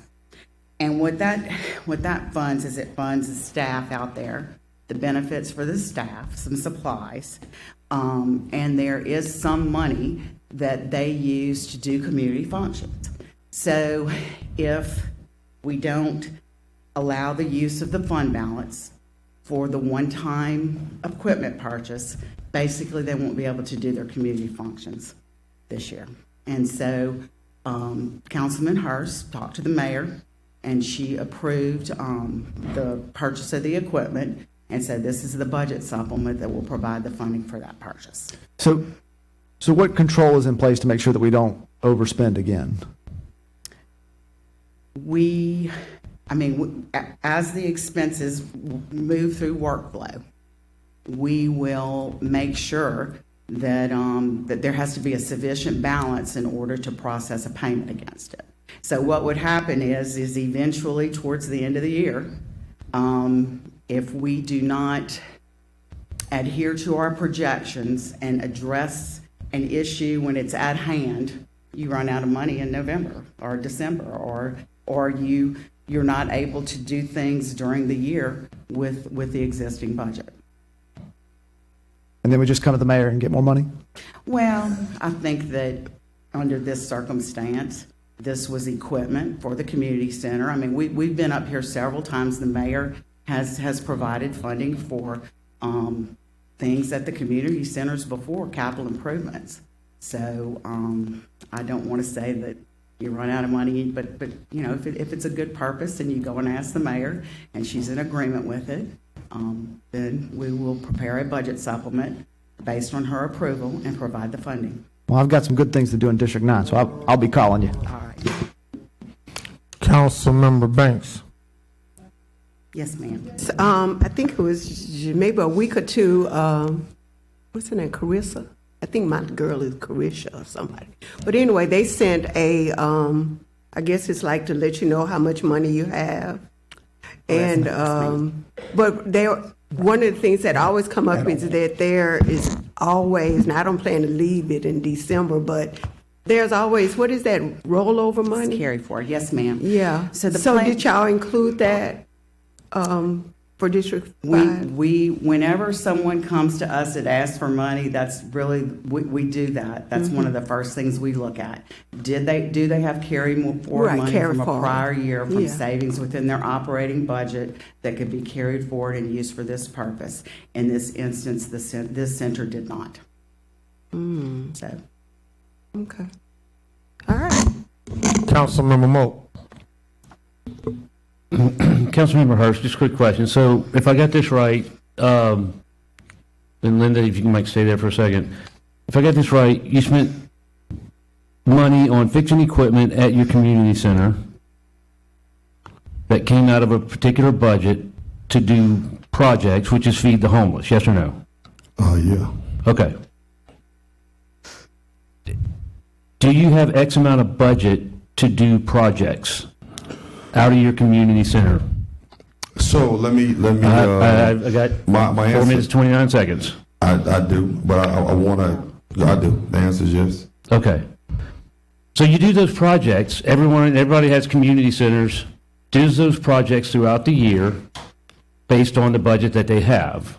And I understand, I get it. No, sir. Okay. No, sir. So you asked me a question, you got to allow me to answer it. There was a $300,000 upgrade for bathrooms at the Leo Butler. There was a $250,000 upgrade for air conditioning at the MLK Center. And there's bathrooms being done over at. When? Recently. Excuse me one second. Hold on just a second. You're talking about maintenance. You're talking about maintenance. This is maintenance, it's equipment maintenance. Okay, correct. so the repair of the kitchen equipment and everything comes out of your maintenance budget. If there's money there, correct. There's not always money there, but yes. Okay. Is there maintenance? Do you have maintenance budget? I don't know. I don't have a community center. Is there maintenance in the budget for community centers? He does not. He has a very small budget for repair and maintenance of office equipment. A lot of times what will happen is that the maintenance expenses come out of building maintenance, building and grounds' budget for just routine maintenance. But if it is something that building and so building and out of the grounds, ordinary, like a new air conditioning system, building maintenance doesn't have the money to do that. So we do a budget supplement and we appropriate the money in the community center's budget to do those things that are non-routine maintenance. okay. All right, and then we're replacing this budget item, the amount spent to fix the kitchen? We are appropriating funds to be used for the purchase of the kitchen equipment that was purchased. So it's my understanding that it was like a refrigerator, a stove, things like that are equipment used at the center for cooking, not only for this, but their functions also. Okay. The dishwasher that was rotted on the inside. Yeah, it was flooding our kitchen. Sorry. Thank you. All right. because sometimes in this conversation it got brought up that, you spent the money to host the events, feeding the homeless. Somebody had said a while ago that basically we had to fix the kitchen and stuff because we started a new program in feeding the homeless outside of the normal feeding and partnering with whichever organization it was you was talking about. Again, I'm going to go back to Councilman Hudson and what he had said. I guess I'm looking at this. We got this $35,000 appropriation. A lot of places have community centers and stuff. There's several of us that don't have community centers. We don't have these budgets to have. We don't have these projects and places to do these things in our communities and stuff like that. And I guess I'm just seeing this as if you have a community center and it has a budget, you kind of stay within that budget. I appreciate the fact that this is a maintenance, grounds and maintenance type thing that's being taken care of and it's being replenished. But I would just, again, it's one of those things that I think we need to look at for if we're appropriating, like Councilman Hudson said, hey, I would love to come to you for $35,000 to do something in my area. Whether it's set up a temporary place to feed the homeless every so many times. Everybody can say, oh, well, you're District 4, you're City of Central. I've got a amazing area outside that is just as bad as a lot of the other people's that has in their districts and stuff like that I would love to do projects in. So thank you very much. Councilmember Banks. Yeah, just brief. So from the point of view of being a department head for community center, we do have the budget, as a lot of our budget, first of all, probably 60% goes to salaries. When there's a big project, if we pay for it out of our budget, we wouldn't have anything left, including being able to pay for our salaries and just do regular programming. The electric bill comes out of our bills, cable, IT, everything. Where I have a little better situation is I have a full-service medical clinic that pays rent. And I also have the largest multi-purpose room, I guess, a gym. So, and it's booked almost every week, so I'm getting between $800 and $2,000. So I always end up with a supplement. But one of the things, like when you go shopping, I do with but when I got like new flooring, I have to do a budget supplement because it would have wiped out my budget. I'm on the list. Hopefully Joe will get my bathrooms done because it was built in, our building is 50 years old and we still have old stuff. So I can't afford that, but it needs to be done. So $35,000 isn't a lot. We bought a kit, one of those freezers. It cost $7,000. And it didn't fit in the kitchen because they sent the wrong one. But they said we would have to pay another $1,000 to return it. But anytime you get that equipment, just like any other inflation, and when you start saying restaurant or commercial, it look like they see dollar signs. So, those are the kind of things happen. One suggestion that also is, I don't know if you have a food bank, but like the food bank bought a freezer for me. I need to do a lobby, so I've asked DSS, since they're in our office and they are not, they don't pay rent. I'm like, I need to buy some lounge chairs. You buy 2, I buy 2. So if we just like spend it like it's ours without a budget supplement, without some creativity. I'm ordering my furniture from Wayfair because I can't afford whoever y'all buyer is for this room. So I'm going to commercial Wayfair. I'm like, is it commercial? Because it doesn't make sense for me to pay $5,000 for a lounge seat. I'm going to Wayfair. So those are the kind of things, and I know it's hard if you don't have one, but like $35,000, that's like 5 appliances, really, in the commercial world. Councilmember Dunn Jr. Two quick points. One to Councilman Hurst. When you're going to be a decided vote on an item, make sure your item requested for money goes before than to decide and vote on the item. That's point number one. Point number two, I don't have a community center like Councilman Moak. I don't have a community center like everybody else. So these are foreign issues to us. But I've been around community centers a lot and understand some of the inner workings of it, not like these who have a community center. But one of the things, this is a general fund request.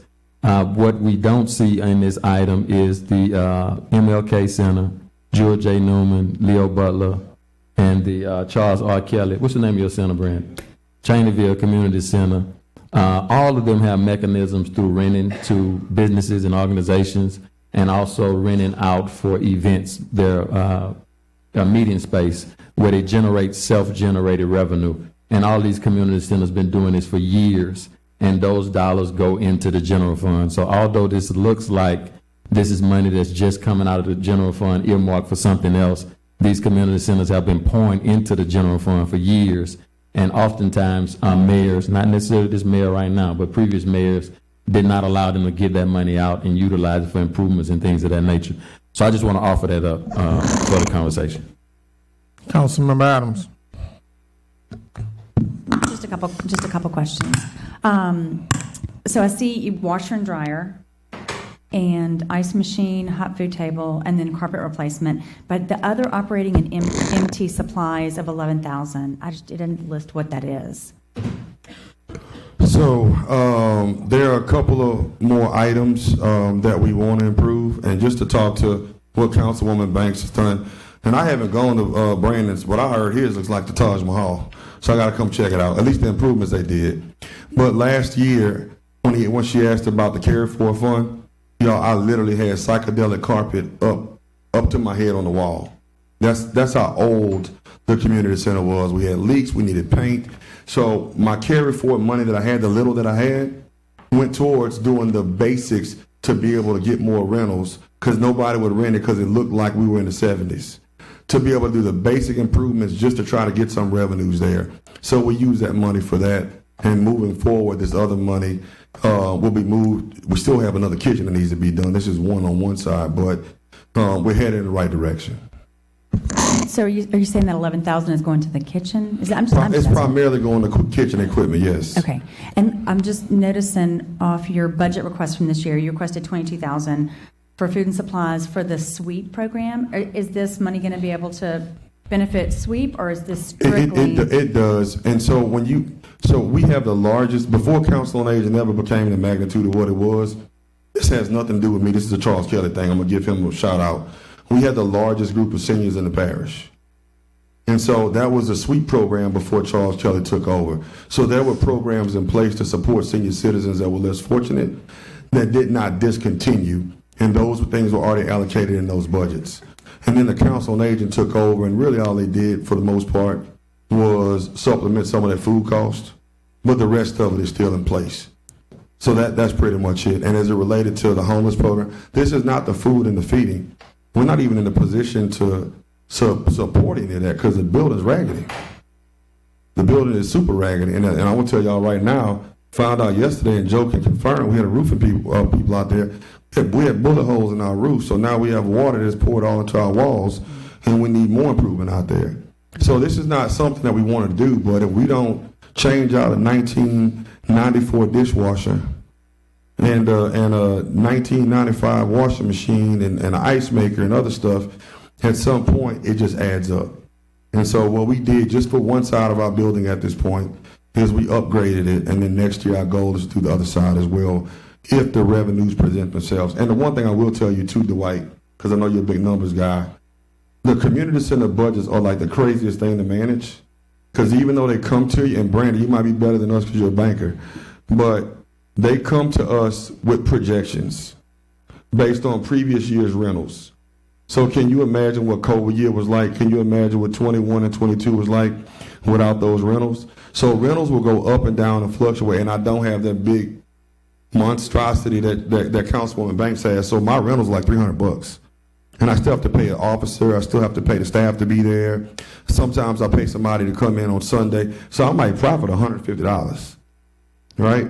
And even for the one or two offices that we have rented out, they're like $250 a month. They're not I mean, they're literally for public purpose, so we don't make as much money to offset that. Councilmember Coleman. Mayor Pro Tem, I don't know about you with 200,000, but I don't know where I got 300,000 from. I don't know.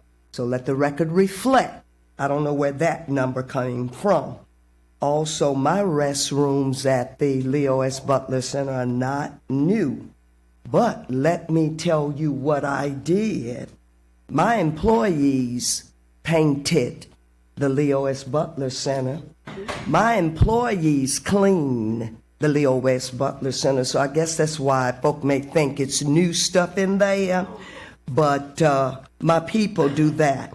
Council on Aging bought 2 handicapped toilets.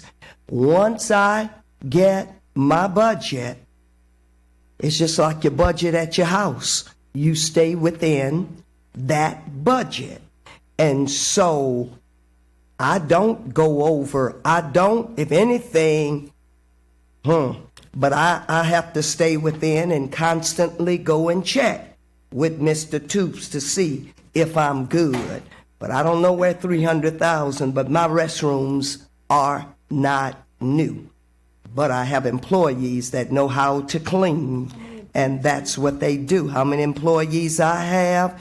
As far as for the cleaning part, I have a building manager, and then I have the employee BR fellas. And when you get these fellas, you get people who know how to do something. And that's how I got my building painted. Councilmember Knoll. Thank you. So just want to address a couple of things.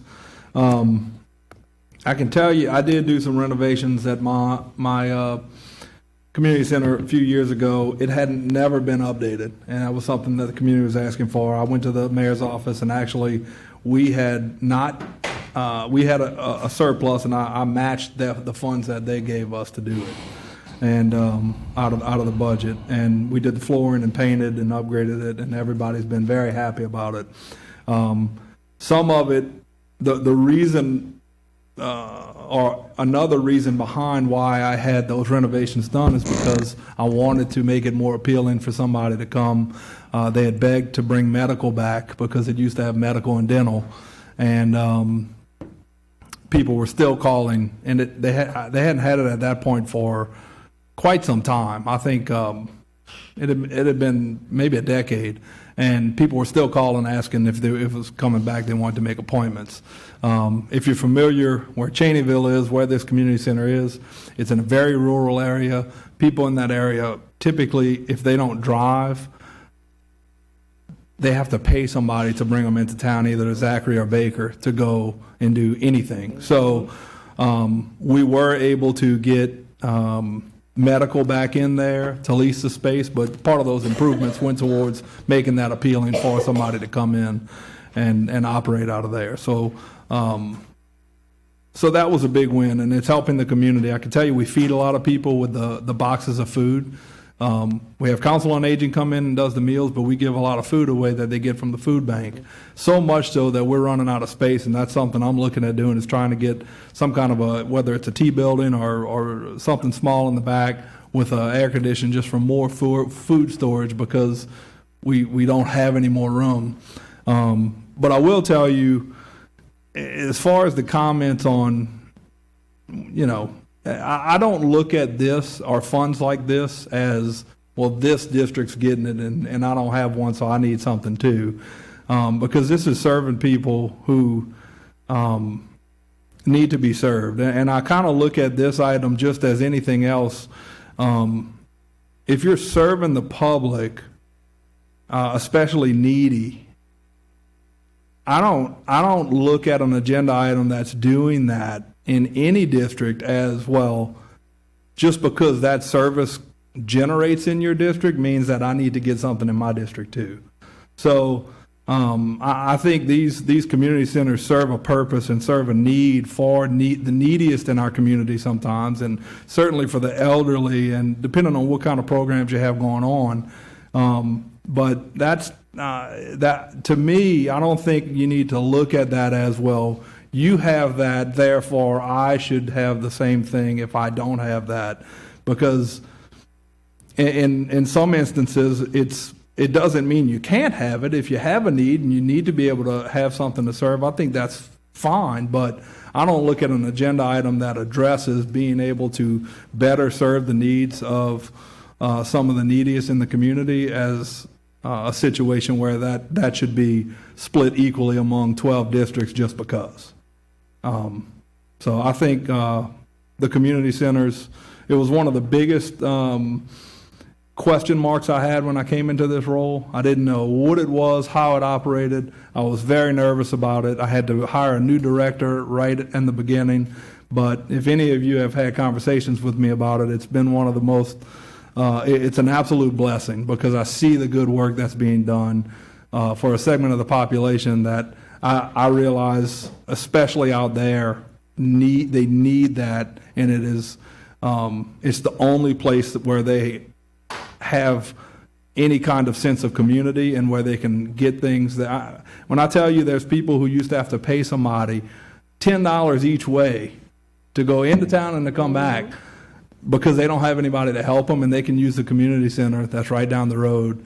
And so this is serving people the way we should all strive to serve in every capacity. And so again, when I see an agenda item like this, I don't look at it as, well, wait, where's my 35 too? Or this should be split equally among 12. No, if this is serving people in the community, I think it's a proper. This is what we should be doing. So, thank you. Councilmember Hurst. Hey, so I do want to make something clear, and I apologize, Cole.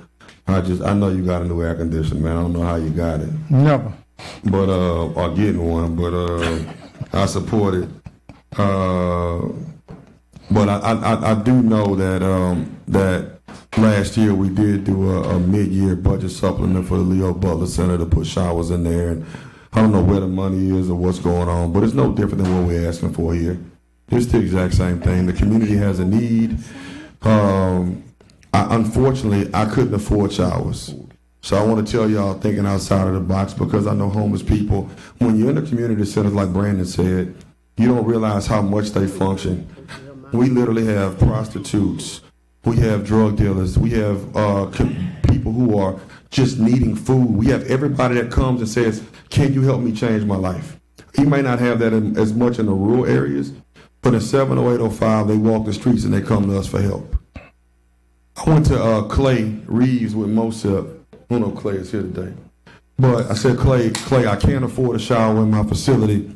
He said, well, Darryl, I believe we're going to get a shower through Mosep, and we need to use it anyway just so the trailer doesn't rot. And so what we can do is park it outside the back of the community center so that homeless population can be served and have showering facilities and whatever else. Otherwise, just like any trailer does, it just sits up and rots. So I don't want y'all to think that I'm not trying to do the small things that make a difference. I'm trying to do the big things and work within the budget without going over. And when you're in these facilities, it took me about a year, like Brandon's been here about a year longer, but it took me about a year to really understand how important it was. But also when you understand how important it is, you also understand the need. And although we can't do every need, by fixing the center up, you get more rentals. By getting, which is what you did. I couldn't do my medical clinic, they want that too. But with the facility being fixed up, the whole goal is to offset some of these costs through the rentals, because we do have, no longer have the 1970s Formica. Somebody can have a rental in there and feel comfortable. We need, it's just bad. But the bottom line is that there's nowhere near that we've met our goal of what we want to do. This is just what we feel like we have to do for the bare basics. A stove that doesn't function, breaker boxes that need to be put in. Just basic stuff that goes towards our budget. And Joe has done a good job at helping where he could, but then there's some limitations of what he can and can't do based on maintenance versus buying new equipment and whatever else, and that's kind of where we are. So thank you. Councilman Moe. So Councilman Noel, I appreciate the fact as, what the comments you made about, council members with facilities and they get money, therefore we should get money. I don't see it that way, and I don't take any disrespect to what you had said. What I look at it is when I hear about y'all are able to do these things in your community because you have a facility and you have a place, and I appreciate that. I think they serve great causes. It's not about the amount of money that you get, whether it's fixing stuff or to do projects and things like that. I see it as, I wish I had somewhere in my place to do that. I wish I could do that in my district without having to go find a rental place or somewhere permanent, or provide those services somehow. If I had, and I would have to rent a place to provide the permanent medical services and things like that. It would be a constant drain on the budget and all that. So I appreciate everything that y'all do at your community centers. I hope I didn't come across as, well, you got this money, I want that money just so I can have it in my district and go do, whatever I please.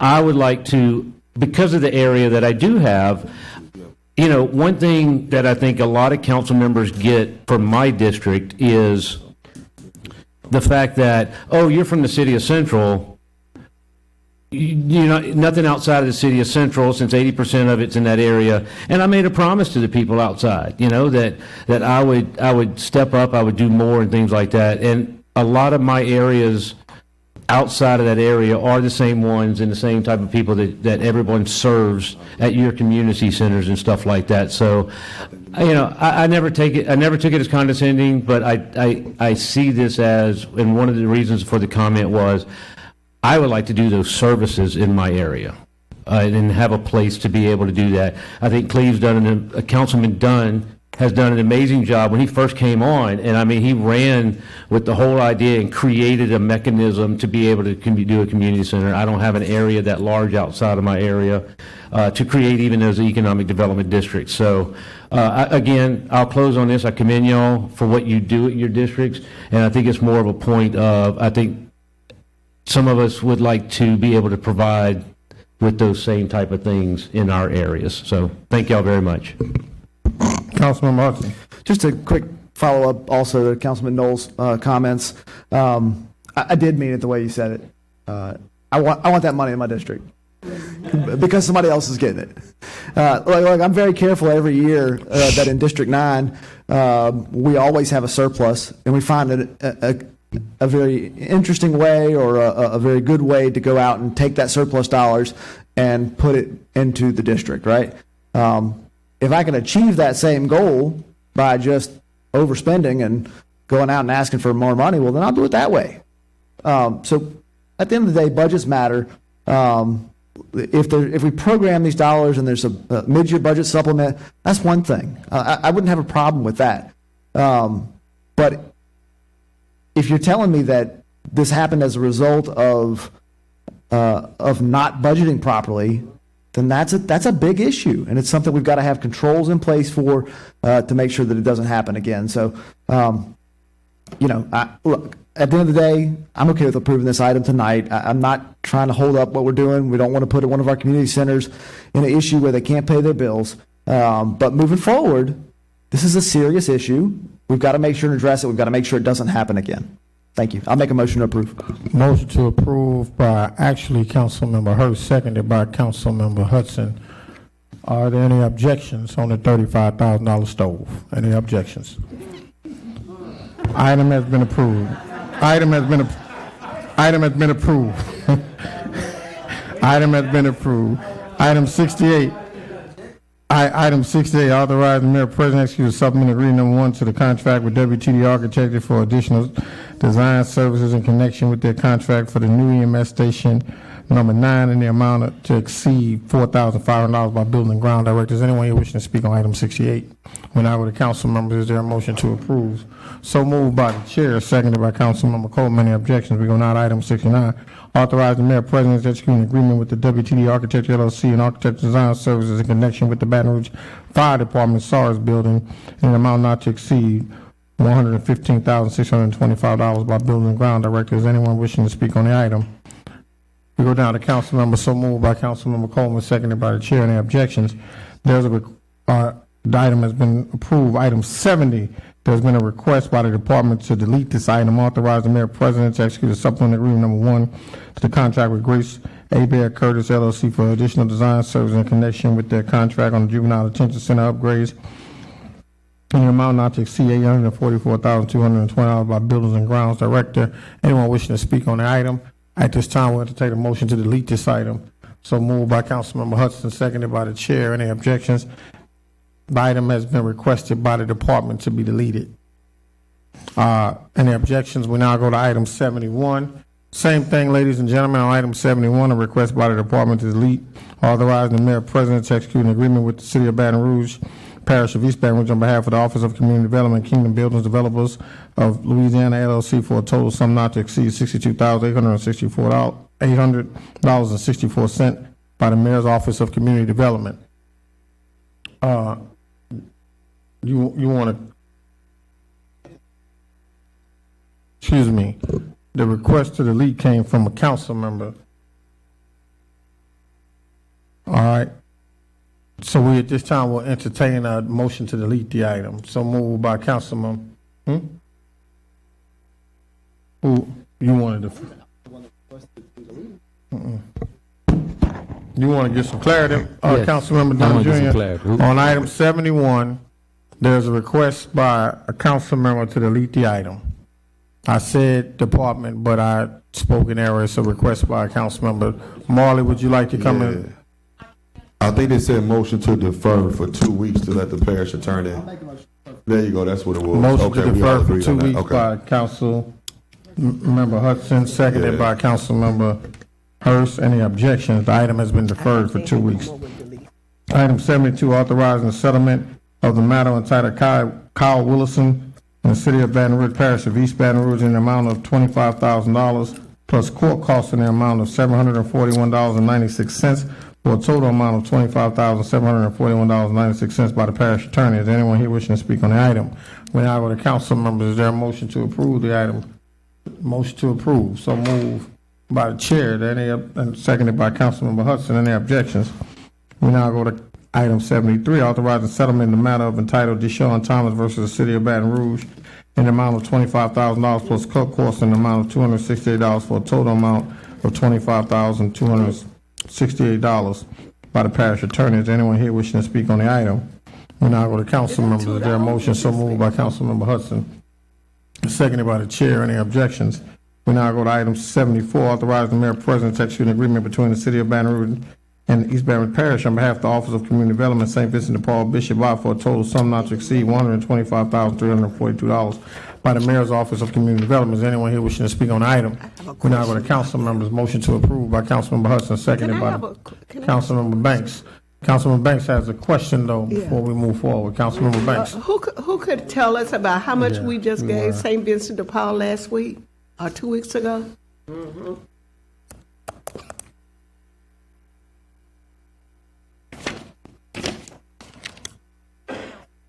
Did you want to ask about this item specifically or about the conditional award letter? I don't know. I mean, I just know we just approved like a gazillion dollars. I wish we had a gazillion dollars to approve. But it was a, although that'd be a lot of compliance work. Oh, gosh. We did approve a conditional award letter in cooperation with the state, Louisiana Housing Corporation, $1 million investment, and the state is putting in a $5 million investment for a new facility. Okay. Of course, as we've all heard here today, you got to build a facility, but you also have to operate those facilities. Mhm. So this is for shelter operations, keep the lights on, keep the security guards paid. That's after it's built. That's for after this, but of course, St. Vincent de Paul is already operating facilities in our community today. So this is specifically for their open facilities. Okay, Emergency Solutions Grants is an entitlement fund we receive every year. We do an award process. This right here? Yes, ma'am. Okay, so I'm going to go back to what Councilman Hudson talked about, budgeting. So they're already, for years, been doing this work, paying their bills. What's different? Because So this is not a supplement in that way. So the Office of Community Development, we receive federal funds to keep shelters open. We ran an award process late last year, scoring committee, all that good stuff, and this is the determination of the scoring committee around the awards that we would provide with those grants. Okay, So this is I kind got of you. A competitive. standard business. Thing, So yeah. it's just like, I mean, that was one thing and this is another. Yes, Okay. ma'am. Two different sources of funding. Of course, it's all a part of a strategy. You can't have one be successful without the other. But there are two different funding sources and two different award processes. For the non-congregate shelter development, that actual notice of funding opportunity is run by the state. Okay. Because they had the big money. And this one we ran locally at the city parish level. We ran a notice of funding opportunity through our grant portal. So what we were doing last time was just approving them to be able to receive. Yes, ma'am. So always with our awards, what happens is we do some sort of procurement process. It varies depending on what it is. Put that in front of the mayor. Mayor says, okay. We put that in front of you. You say, okay. We put that in front of the grants review committee. They say, okay. And then we execute it. And I think it go to grants committee, then all that other stuff, right? That kind of runs depends. simultaneously. Okay. It depends on how efficient we, Yeah. all those different things. Okay. But for instance, that non-congregate shelter, that award, mayor signed off on it. That will, of course, come before this body. Gotcha. Same with the youth public facilities that mayor announced this morning for conditional award, which I know we're all very excited about, and the district I grew up in. So, and we'll be bringing that, of course, to this body as well for your approval. Okay, thanks very much. Of course. So moved by Councilmember Hudson, seconded by Councilmember Banks. Any objections? We now go to item 75. Authorizing the mayor president to execute an agreement between the city of Baton Rouge, parish of East Baton Rouge, on behalf of the Office of Community Development, St. Vincent de Paul Speed Greens, for a total amount not to exceed $178,890 by the mayor's Office of Community Development. Is there anyone here wishing to speak on the item? We now go to council members. So moved by Councilmember Hudson, seconded by the chair. Any objections? We now go to item 76, authorizing the mayor president to execute an agreement between the city of Baton Rouge and the East Baton Rouge Parish on behalf of the Office of Community Development to Youth Oasis for a total sum not to exceed $97,339 by the mayor's Office of Community Development. Is there anyone here wishing to speak on the item? We now go to council members. So moved by Councilmember Hudson, seconded by Councilmember Hurst. Any objections? We go now to item 77. Authorizing the mayor president to execute an agreement between the city of Baton Rouge Parish of East Baton Rouge on behalf of the Office of Community Development and Catholic Charity Sanctuary for Life for a total sum not to exceed $63,456 by the mayor's Office of Community Development. Is anyone here wishing to speak on the item? We now go to council members. Motion to approve by Councilmember Hudson, seconded by the chair. Any objection? We go to item 78. Authorizing the mayor president to execute an agreement between the city of Baton Rouge Parish of East Baton Rouge on behalf of the Office of Community Development and Catholic Charities Joseph Holmes for a total sum not to exceed $50,007 by the mayor's Office of Community Development. Is there anyone wishing to speak on the item? We now go to council members. So moved by Councilmember Hudson, seconded by the chair. Any objection? We go to 79. Authorizing the mayor president to execute an agreement between the city of Baton Rouge Parish of East Baton Rouge on behalf of the Office of Community Development and Open Health Care Clinics Heart Program for a total sum not to exceed $453,288 by mayor's Office of Community Development, contingent upon grants and contracts review committee. Is anyone here wishing to speak on the item? We now go to council members. So moved by Councilmember Hudson, seconded by the chair. We now go to item, any objections? We go to item 80. Authorizing the mayor president to amend the subrecipient contract with HIV/AIDS Alliance for Region 2, increasing by $29,378 for a total amount not to exceed $653,670 by Human Services Director. Is anyone here wishing to speak on the item? We go to council. So moved by Councilmember Hudson, seconded by the chair. Any objection? We now go to 81.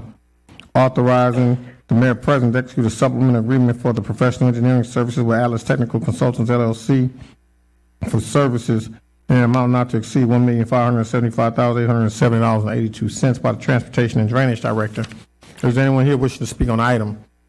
We now go to council. Is there a motion to approve? So moved by Councilmember Moak, seconded by Councilmember Hudson. Item 81 has been approved with no objection.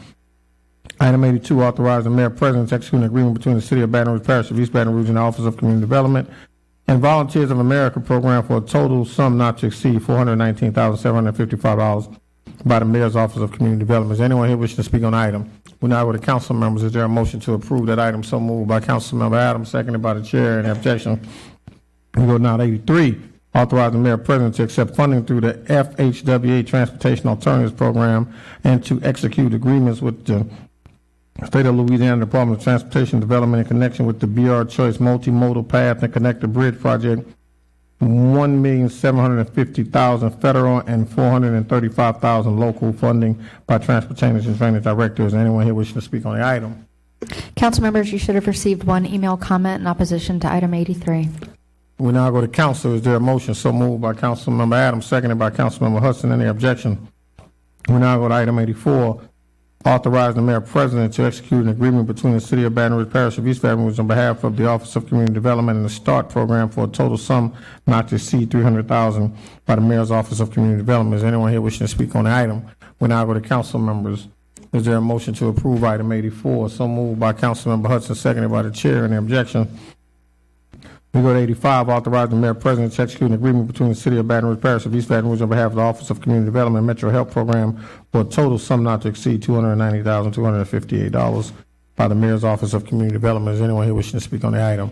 We now go to council members. Is there a motion to approve? So moved by Councilmember Hurst, seconded by Councilmember Hudson. We now go to item 86. Authorizing the mayor president to execute an agreement between the city of Baton Rouge Parish of East Baton Rouge on behalf of the Office of Community Development and Brightside Clinic Program for a total sum not to exceed $150,000 by the mayor's Office of Community Development. Is anyone here wishing to speak on the item? We go now to council members. Is there a motion to approve item 86? Motions by Councilmember Hudson, seconded by the chair. Any objections? We go now to item 87. A resolution providing for the limitation on the number of presentations or recognitions any individual council member may place on the presentation and special recognitions agenda by Metropolitan Council by Councilmember Hudson and Councilmember Coleman. Anyone wishing to speak on the item? So moved by Councilmember Hudson, seconded by Councilman Coleman. Any objections? Item has been approved. We now go to item 88. Waiving the provisions of Title I, Part 1, Chapter 1, Section 1-2A, Order of Business and Regular Meetings in the Code of Ordinances of the City Parish, East Baton, so as to begin presentations and special recognition at 3 p.m. by Councilmember Brandon Knoll. Anyone wishing to speak on the item? We now go to council members. So moved by Councilmember Knoll, seconded by Councilmember Hudson. Any objections? Item 88 has been approved. Council members, we're going to take items 89 through 114 together. And council member, these are adjudicated properties. Item 89, Lot 13, Square 3, Subdivision Magnolia Place, District 10, motor owned. Item 90, Lot 5, Square 1, Subdivision Parkview, District 10, in my father's house. Item 91, Lot 22, Square 43, Subdivision South Baton Rouge, District 10, high bidder, Whitaker Investment Company, $100. Yes. Point of order or something. I get off at 3 o'clock. So I was wondering if we could do 3:15. Yeah, we'll go back, but we don't have to start at 3. We just can start at 3. We don't have to start at 3. Oh, okay, based on the number on Right. there. Okay, then. I'm not. We're going to notice. So how y'all? So because of open meetings requirements, we're going to have to notice the meeting for 3 o'clock. Currently, we notice the meeting for the presentations portion of the meeting for 3:30. It will now be noticed for 3 o'clock. Gotcha. I I'll see y'all when I see can't you. get here for 3 every meeting, so we probably won't start. It's up to unless y'all. somebody else wants to start. When you look at the number, you'll determine. Well, just to be clear, again, because of open meetings issues, we have to say that the meeting will start at 3 o'clock. Right. So, Can I ask, So Dwight so will how be- soon in advance do you have to make that announcement? so because y'all just adopted that, It's plan. it is always going to be at 3 o'clock. It's plan of government. Just like a council meeting.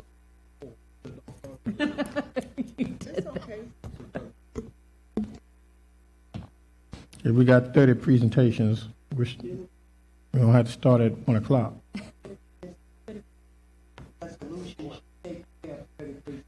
But let's go. Let's finish the adjudicated. If we can, all right. We on item 92. Lot 16 plus Square 18, Square 43, Subdivision South Baton Rouge, District 10, Whitaker Investment Company, $100. Item 93, Lot 20, NA Square 43, Subdivision South Baton Rouge, District 10, high bidder Whitaker Investment Company. 94, Lot 49A, Square 17, subdivision South Baton Rouge, District 10. High bidder Linda Coleman, $500, excuse me. Item 95, Lot 12B, subdivision South Highland Industrial Park, District 3. High bidder South United Incorporated, $130,000. Item 96, Lot 9, Square 27, subdivision Greenville Extension, District 7. High bidder Axe National Management Services, $40,100. Item 97, Lot 18, subdivision Langwall Place, District 5. High bidder Axe National Management Services, $45,100. Item 98, Lot 11, subdivision Roseberry, District 10. High bidder District 10, $500. Item 99, Lot 1, Square 14, subdivision Scotland Addition, District 2. High bidder Sharon Jackson, $5,200. Item 100, Lots 2, Square 14, subdivision Scotland Addition, District 2. High bidder Sharon Jackson, $4,700. Item 101, Lot 3, Square 14, subdivision Scotland Addition, District 2. High bidder Sharon Jackson, $4,100. Item 102, Lot 34, Square 26, subdivision Eden Park, District 7. High bidder Roy Thompson, $100. Item 103, Lot 29, Square 35, subdivision South Baton Rouge, District 10. High bidder Erica Scott, $900. Item 104, Lot 13, Square 13, subdivision Greenville Extension, District 7. High bidder George Hardy, $300. Item 105, Lot 14, Square 13, subdivision Greenville Extension, District 7. High bidder George Hardy, $300. Item 106, Lot 12, subdivision Schwartz Addition, District 10. High bidder Jerome Brazier Carter, $100. Item 107, Lot 12, subdivision Guardia View, District 3. High bidder TD Real Estate Group, LLC, $2,500. Item 108, Lot 9, subdivision Riverland, District 3. High bidder TD Real Estate Group for $2,500. Item 109, Lot 12, subdivision Riverland, District 3. High bidder TD Real Estate Group, $2,500. Item 110, Lot 35B, subdivision South Holland Industrial Park, District 3. High bidder TD Real Estate Group, LLC, $2,500. Item 111, Lot 13 and 15, subdivision Montesano Holland Farms, District 10. Motor owned. Item 112, Lot D, Square 278, subdivision Suburb Schwartz, District 10, motor owned. Item 113, Lot 1 Point and 3, Square 4, subdivision Wilson Place, District 10, motor owned. Item 114, Lot 26, subdivision McClure Place, District 2, motor owned. Is there anyone here wishing to speak on adjudicated properties? At this time, we'll entertain a motion. So move. Councilmember Banks. This is somewhat a thought, and I know William is in here, but as part of, it's kind of like as part of the planning and the permitting area, it's advised that persons talk to the council member so that they can get the support and make sure there's no, a lot of time it's so that there's no either duplication or we don't know what's going on in that particular area that would either prevent us from supporting whatever. And when we got about 8 conversations going on, ladies and gentlemen. Go so ahead. I'm looking at TD Real Estate. 1, 2, 3, 4 in Councilman Goday's district. And I think I saw him somewhere else. I think that was all. But when I hear about the multiple persons, that would lead me to think, and this might be an agenda item too, that you know what the plan is. Because I have seen people who do this as a sport, and not to say that these people are doing that, but they bid as a sport and then they just hold the property. So Councilwoman Coleman is the only one currently that asks that the people contact her, but if any of the other councilmen would want that, or women would want that, we can certainly do that. Yeah, and I don't want all of them, but when I see somebody getting 5 and 10 and 15 in a certain area, to me that leads me to believe that they have a larger plan than just renovating a house or just mowing the lawn. And I don't know, like I said, I don't know if this should be an agenda item where anyone that bids or win a bid of 3 consecutive properties that they have that conversation, or is just recommended. But that does lead me to concern. For one, the questions come to us, you know, Well, when currently, they start seeing. we do that for Councilwoman Coleman, Right. and it's not something we put in an ordinance or a resolution, we just Right. do it. But if you would Okay. like something like that, we can certainly do it. Okay. If you So, want to tell me yeah, what you we'll want, talk about it, yeah. we're happy to I do was that. had you spoken with this gentleman? Or this developer, they have 4 in your property? The TD, I haven't spoken to them, no, I'm familiar with them as an entity. They own some others, that Ned Avenue is all in the Gardere area. Okay. Yeah, so, you know, that's all I was thinking, like, he knows him, he I guess he has confidence in him doing, but I do know in my district, I had people do this as a sport, and right when they're bidding, they have something else that's on condemnation. And so all that just, is just, I guess, a conversation for everybody, that when you see multiple, somebody bidding on multiple projects, that you may talk to you, or you tell them, look, you might want to get Whatever in you touch might with. want to do, we're happy to Okay. do, yeah. That's all, just a thought. Is there a motion to approve, Councilmember? So moved by Councilmember Banks, seconded by the chair. Any objections? Items 89 through 114 have been approved. We go now to appointments. Volunteer Fire Department, Board of Commissioners, Fire District 4, essential consideration of replacing Chris Choate, who resigned. This is a 2-year term. Current ballot is Michael J. Williston. Is there anyone here wishing to speak on the item? We now go to council members. Councilmember Moak. Is Mr. Michael here? Mr. Michael? Michael? Okay. I don't see him. Chief, do you have any comments about Mr. Michael you'd like to give? Well, give him my regards. I'm going to make a motion to approve him. Motion to approve by Councilmember Moak, seconded by Councilmember Adam. Congratulations, Mr. Williston, you've been approved. Item 116, CAHSD to replace Jerry Hobdy, who is not seeking reappointment. Metropolitan Council must submit 2 names for consideration by the governor. Nominees must meet one of the following criteria: have professional expertise in finance, accounting, business enterprise, or auditing, has a professional expertise in the field of mental health. 3 is a parent, consumer, or advocate of the field of mental health. Current ballot, we don't have anyone at the moment. Council members, you'll probably remember the Capital Area Human Services District is a unique state-created entity. The Metro Council has to forward the names of nominees to the governor for him to actually make the appointment.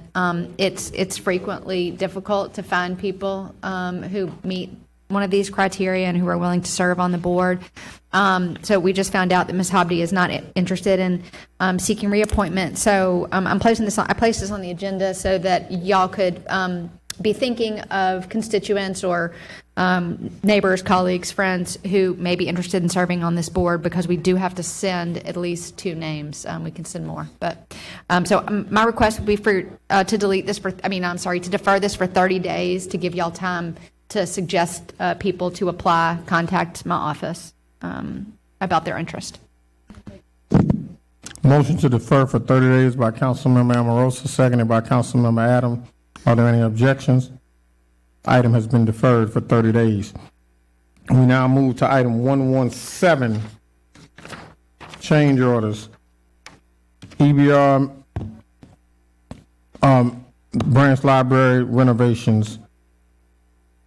Contractor Terry Honoré Construction, change order amount $65,229. Is there anyone wishing to speak on the item? When I go to council, is there a motion to approve item 117? Yes.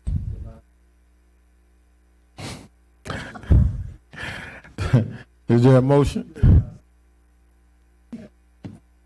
Is there a motion? So moved by Councilmember Moak, seconded by the chair. Any objections? We go now to 118 Elgrove Gardens Drive, pedestrian improvements, contractor Triumph Construction, change order amount $22,121.63. Is there anyone wishing to speak on the item? We now go to council members. Is there a motion to approve the item? So moved by the chair. Is there a second? Seconded by Councilmember Hudson. We now go to final acceptances. Item 119, Baton Rouge Airport Concourse, a roof replacement contract to Lakeshore Roofing and Construction, final cost $33. There is a request to delete this item. Council members, you should have received one email comment in opposition to this item. Obviously, there's a typo on the item, and that's why we're asking to delete it. There's a typo motion to delete by Councilmember Dunn Jr., seconded by Councilmember Amoroso. Any objections? Item has been deleted. Acceptance of low bids. DHDS exterior painting, Ryan Curtis LLC, $177,900. Anyone wishing to speak on the item? We now go to council members. Is there a motion to approve? So moved by Councilmember Hurst, seconded by the chair. Any objections? We go to item 121, East Boulevard Area 88 Transition Project, Proseville LLC, $428,348.30. Is anyone wishing to speak on the item? We now go to council members. Is there a motion to approve item 121? So moved by Councilmember Adams, seconded by the chair. Any objections? Council members, we're going to delete item 123, receiving a report from Dr. James Richardson on the, defer, I'm sorry. Receiving a report from Dr. James Richardson on the Economic Development Districts by Councilmember Dunn Jr. There's a request to defer the item to April 24th. So moved by Councilmember Dunn Jr., seconded by Councilmember Moak. Any objections? We now go to item 122, receiving a report from the Department of Environmental Services on the updated garbage contract, especially the SDBE requirements for contract by the chair. Very quickly, if I may, I asked Adam to keep this report brief. And truly, I wanted to talk about the SEDB program for all of the contracts in city parish, being that I know we established a goals program some time ago. So I just wanted to get an update from him on that. And I really didn't need a PowerPoint, Adam, but my colleague likes them, and so I wanted to make sure I adhere to her request. So if you would. Thank you, Councilman. And so I did try to change it up a little bit, and it now kind of covers the major contracts that we've that have gone out for selection over the last couple of years. So if you could, the third slide, please. So just a little bit of a timeline of events. So the SCDBE ordinance, it was approved by the Metro Council on April 28th, 2021. The three major contracts that are referred to earlier, the solid waste collection contract, that one advertised in April of 2022, so about a year later. As y'all remember, we did not get any bids on the out of services portion of that contract, so we went out for selection just for the out of services portion. That was done in July of 2022, and then also in July of 2022, we went out for selection on the O&M contract for the wastewater treatment plant. Now, even though the ordinance itself was passed or adopted in April of 2021, it was not effective until September 1st of 2022. So, next slide, please. That kind of goes into, so where are we now? Well, since those three contracts were advertised prior to the ordinance being, or prior to the ordinance being effective, the DBE language that we know today and that we use today, that we put into bid documents, RFPs, that type of thing, with a goal established, was not in those RFPs. There was some, the two solid waste RFPs, they had some, I would call it some vague DBE language in it, but there was nothing specific as far as goals established or anything like that. And then the wastewater treatment plant O&M contract did not have a DBE component to the selection of it. Now, but even though it was not in the RFP, we are working with all of those vendors to create a DBE participation in all of those contracts. We're working with purchasing, and this is what we do on every project now, we take a scope of work, we send it to purchasing, we tell them what that scope of work is. If it's a public works project where it's got bid items, that type of thing, we take the bid items, we take the cost estimate, we send that to purchasing. They evaluate it, and it comes back to us, and it says your goal is X. Okay, so we've sent them the documents for the garbage collection contract. Just recently sent them, I think it might have been as recent as yesterday, the scope of work on the wastewater treatment plant O&M contract, and we are working to put those in there. The solid waste contract, it came back, we're working on, it's a little in excess of 15%. So we don't have one right now on the O&M contract, but when we met with them late last year and working on the renewal, they had agreed that they would gradually increase their participation. I think they were at 4% last year, and they're looking to increase to 10% this year. That's where they're at now. But again, we sent the documents over to purchasing so they can analyze it and see where or should they be. Okay. And then the other thing that we're doing is we are sending vendors that we know that are that we think would qualify for the program. We're sending those to purchasing so that they can evaluate those vendors to see if they could be added to the list, so that we could, and then once they're added to the list, they can, those vendors, the primes can say, hey, I'm using this vendor, and then it also shows up on the list so that whenever other projects are advertised, those vendors are on the list. So that's what we're working on now. And then again, anything that going forward, and in the past 6 months or so, anything that we've put out for bids or put out for selection has gone through purchasing first and has had an SCDBE goal in the contract. I think our first set was I think we advertised in October of last year. We had 3 public works projects where they were advertised with goals. Do you know when the first projects with a goal were advertised? You said that was October of last year. Those were the first? Those were environmental services projects. I don't know if there were others. Okay. Other projects. Yes. Let's go ahead. Is that complete the report? Yes. Is anyone here wishing to speak on that? We'll go to council. Anybody else got any questions? I got a few questions I want to ask Adam. Couple of things. So we don't have a standard goals program number, do we? I'm sorry? We don't have a standard goals program number for the SCDB program, say 25%, 40%. Do we have a standard number for the program?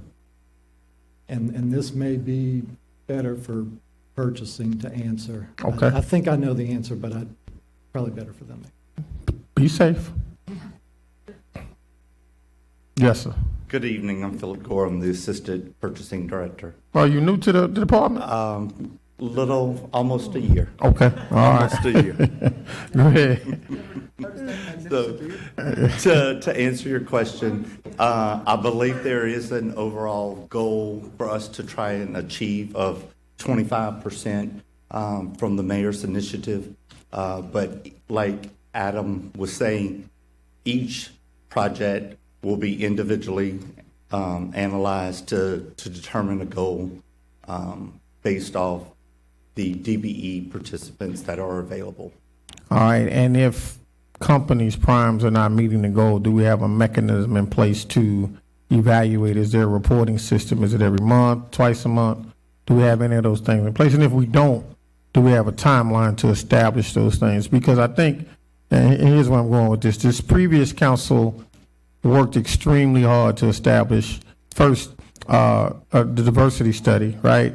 And then we worked extremely hard to establish the goals program. And then I think Councilmember Dunn, if I'm not mistaken, and Mayor Broom worked to set up the Office of Supply Diversity. And so many of the comments and conversations I have is with small businesses who are seeking to have opportunities with city parish and may not have the capacity to do a lot of the work, and so are looking to partner with a prime to do this work. And I just want to make sure we as a city parish are keeping that commitment to the small business owner to say, hey, listen, if you meet the status of an SCDBE or a DBE, we're making sure there's opportunities for you. And in addition to that, there's a process in place to determine whether or not those companies are doing their part in terms of reaching out, working with, and making sure those vendors get an opportunity.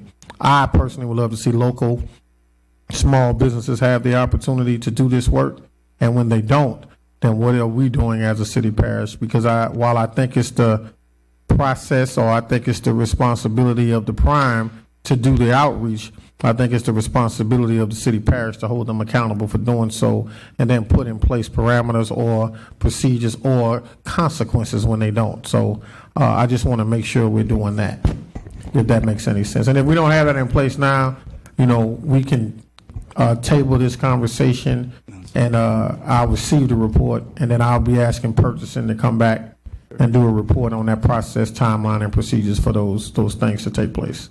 No, sir, absolutely. You hit on a lot of points. I was trying to keep track, but we do have a lot of those things in place. A lot of matchmaking events have been taking place with our newly established SCDBE team. The manager was hired and in place less than 2 months ago. So they're getting a team together. It's getting off the ground. We just recently had a vendor fair at the River Center here. We are constantly reaching out to the small business owners, like you mentioned, to get them certified in the program. And our list is growing. I believe it's over 200 and something vendors now. So all those things you touched on, even the compliance piece, all of that is in place. Councilmember Hurst. I'm gonna let his computer's not working, so I'm gonna let first five be please. Go ahead. Councilman Cole, Mayor Pro Tem Cole, I want to echo everything you said. I think that you were dead on. I would also add to it, there's a thing called a good faith effort, where some of these primes are required to make, and it depends on your definition of what a good faith effort is to reach out to a sub or a local small minority business, determine if it's been a real sincere effort or not. Oftentimes it may be just making 1 or 2 phone calls or sending 1 or 2 emails. So that's a part of the parameters in their requirements to get local small minority vendors involved. What I would do and take the extra step is ask the administration, whether it's procurement or any of these departments that are procuring opportunities, to connect with us as members of the council who may know vendors who can fulfill some of these roles. I've done that with many department heads, whereas the prime has made a good faith effort or the department has made a good faith effort and they still was not able to come up with a vendor to partner a prime with to do some of this work. But I was able to reach out into my network and identify somebody and let them know that this is a company or business that can conduct this product or sell this product or service. So that would be the extra step I would encourage each of my council colleagues to make, and also the department heads to connect with us when you run into a situation where you can't find a vendor or you've made a good faith effort and you come up empty. We oftentimes have people in our network that could fill these roles and take on some of these projects. Okay, one more time. Go ahead, Councilman Hurst. Yeah, and so I echo what he's saying. I think the majority of us have SCDBs that come to us, and we've had several discussions with Adam and other things. And I will say this though, Adam is listening. He's not. So let me make that very clear. He has listened because we've seen the effects of those conversations. And I want to thank you for that. But I was talking to Cleve earlier, just as we noticed something here and on another item about how Jefferson Parish operates just one portion of what they do. There's a group where they have pre-certification almost, right? And then there's a list. And so it's a specific item, non-relevant to this, but I believe it is relevant in terms of city parish creating a vendor list of SCDBEs so that when somebody says they can't find one for surveying, for whatever it may be, that we say, hey, here's the 20 people you can choose from. If you haven't called all of them, then you haven't done your due diligence, and unfortunately your bid is invalid. right? And so I think that that should be a great appropriate step where people pre-qualify based on their certifications for whatever it is they have expertise in. And then once they qualify, we put them on a list, and that list is then used to help target that 25% quota. In addition to that, if in fact a vendor submits a bid with a DBE listed, but then the work begins, and then that DBE that was listed doesn't have the capacity to do the work for some strange reason, then what happens? If in the reporting mechanism, they're no longer working with the DBE listed for the bid to receive it, what do we do then? Are we requiring them to go out and find another? Are they doing the work themselves without working with a DBE or SDBE? I think what I'm looking for is some transparency and some reporting in terms of the big contracts, particularly all contracts, but I know that there are some real big ones with the city parish, and just want to make sure that the small guys have an opportunity to do some of this work so he or she can stand their own business up and then be able to do even more work and compete for more contracts and eventually become a prime themselves. I'm gonna get you made a valid point that was echoing, so I appreciate that. But I'm gonna say one other thing too. I think that he alluded to but didn't necessarily say was that there's several opportunities where you have minority contractors that are put on a bid and they still never get the work. Not because they couldn't do it, but they don't want to blackball themselves from future opportunities. So they say, hey, I'm not going to argue this one because you gave me the last one, right? And so you have to show payments to those particular vendors. Is that correct? Mm-hmm. Yeah, so we've all experienced that where some people have been used literally just to win the bid, but never got an opportunity to make money from that bid win. So just FYI, those mechanisms he's talking about, I believe will correct that, along with the list. Councilmember Coleman. Mayor Pro Tem, thank you for this report. Adam, these acronyms, I want you to spell this out. Instead of SEDBE, you put on there exactly what that means so that anybody that would pick this up, it would be no question. My question is, you said where are we now? And there were no goals in the 3 RFPs because they were advertised before the program was effective. I go back to what Councilman Dunn said in good faith.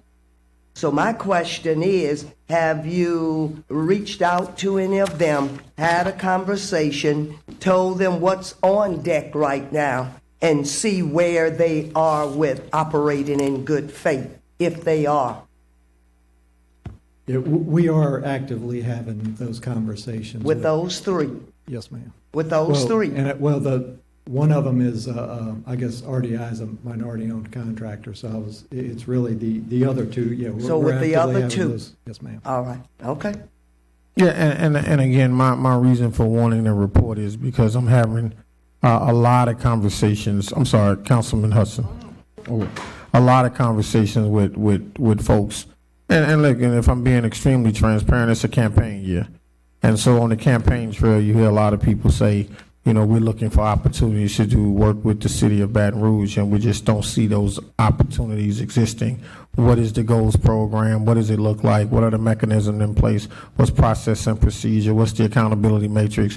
What's the compliance matrix? What is the penalties when big companies don't do what they say they're going to do in a good faith effort? So, just want to have the conversation and continue to bring it to the forefront because we do want to see small businesses have the opportunity with the series of incidents we've had relative to violent crime in the city. I think we know if we can employ people, put them to work, we can see a change in that, a decrease in that, and so that is going to assist. So just want to keep it on the front of your brain, Adam, and then the front of purchasing's brain, so that we can continue to do outreach, identify, work with, and make sure they have the opportunity. Councilman Hudson. So it may have been said in Councilman Cole asked questions earlier, but I didn't catch it, or I've forgotten it. What is our current participation for DBEs parish-wide? If And if you, I'm- and I'm not trying to put you on the spot. If you don't, if you need to follow up, that's fine. I can get you an exact answer, but I want to say it's over 10%. I know that for sure. I can get that for you though. And do we know what our gain has been since the SEDBE program has started? Yes, because I believe it started at 4%. Okay. Was what the disparity study identified. And so I believe now, I had those numbers. That's fine. Look, I'm just trying to establish we are moving forward, right? We are making some progress. Go ahead, Dante. Absolutely. Just to offer some concrete numbers, and I don't have the percentage in front of me, but I can say as of last week, I got this update from Director Paul Narcisse. So last year, we spent approximately $63 million in contracts with DBE firms, minority-owned, women-owned, veteran-owned firms. This year, we have already committed $27 million in contracts to those same firms, or those same types of firms. So we are on pace to surpass that number from last year. Gotcha. Okay. All right. So now this question is specifically on the DES, the three contracts that we're talking about. So those were passed before the program went into effect, and now are we going back and asking them to change their contracts, or what exactly are we doing? Yeah, we're amending their contracts or we're discussing amending the contracts to include the goals. And so far, they're amenable to that, or? I mean, we're having those discussions. Yeah, like I said, the Jacobs one. I mean, when we were having those, going through the selection process, wrapping it up. I guess while the goals weren't in there because it wasn't effective when it was advertised, it was effective when we were having the oral presentations. So it was a question to all of them, and we asked that question. They committed to it during the oral presentations. Again, there wasn't a goal because it wasn't in the contract, but we're now working to add those goals in. Yes. Okay. All right. Thank you. And I guess, Councilman, to your point, I can tell you, just from a reporting standpoint, I know we've been asked a lot more information lately, and that is something that we're going to start doing. Is I'm going to start reporting to purchasing on a more frequent basis of where we are with PBE participation on all of our contracts. We're also looking to work it into our. We're moving over to eBuilder, which is a software that handles a lot of our construction management, and then it also handles our invoicing. We're going to try to capture that as part of the invoicing process so that it's easy. We can just dump out a report and make it a lot easier to make that report to purchasing. And I would offer two things. One, while I appreciate we're moving in the right direction, my question is, are we moving in that direction with the same exact vendors every time? I think there are a number of new businesses in this town.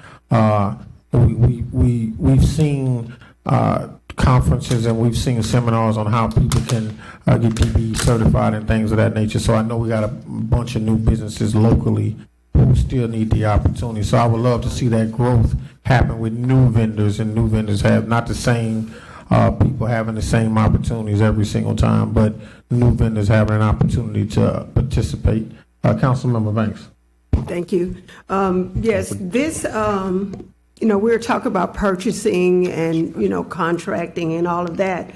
But even as it relates to any awards, any CEAs, any MOUs, whatever that the city parish is dealing with, there is, and this goes back to what Pro Tem Cole is talking about, the usage of the same contractors over and over.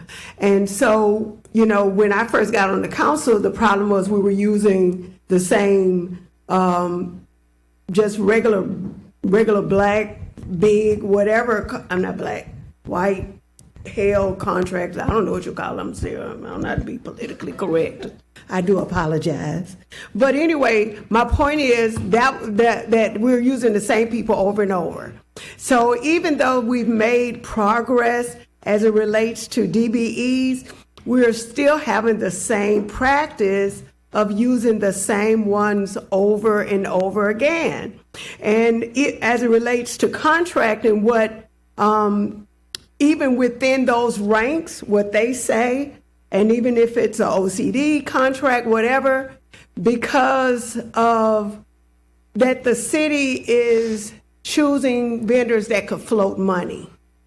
And because of the fact that, first of all, there's no policy at the federal, state, or local level that says that you cannot incentivize or give any amount of funding in advance, but because almost everything is on a reimbursable, and because it's titled the question to get it in a 30-day net as it relates to city parish, then the same persons are getting the contracts, and because they're getting the contract, that also closes their mouth to complain.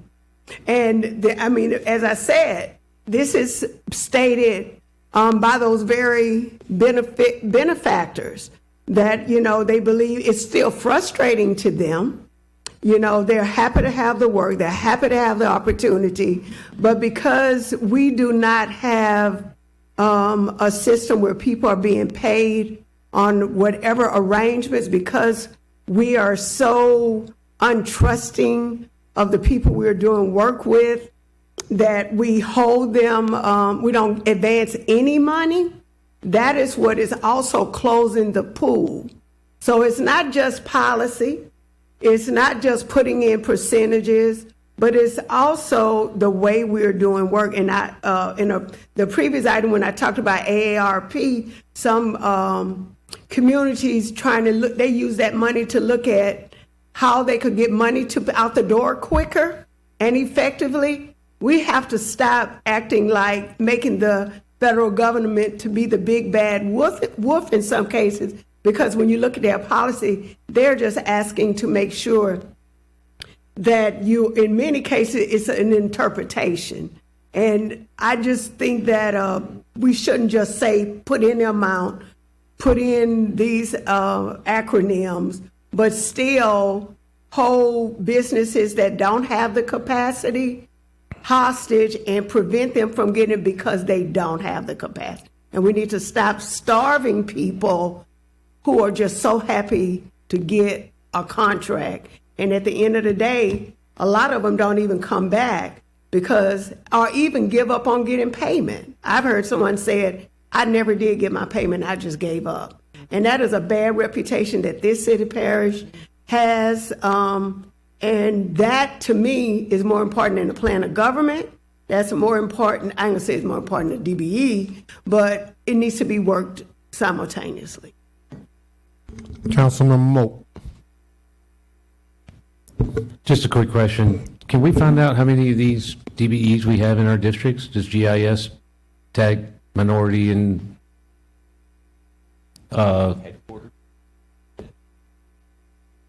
in other words, if I called your office, could I find out if there's any registered DBEs in my district?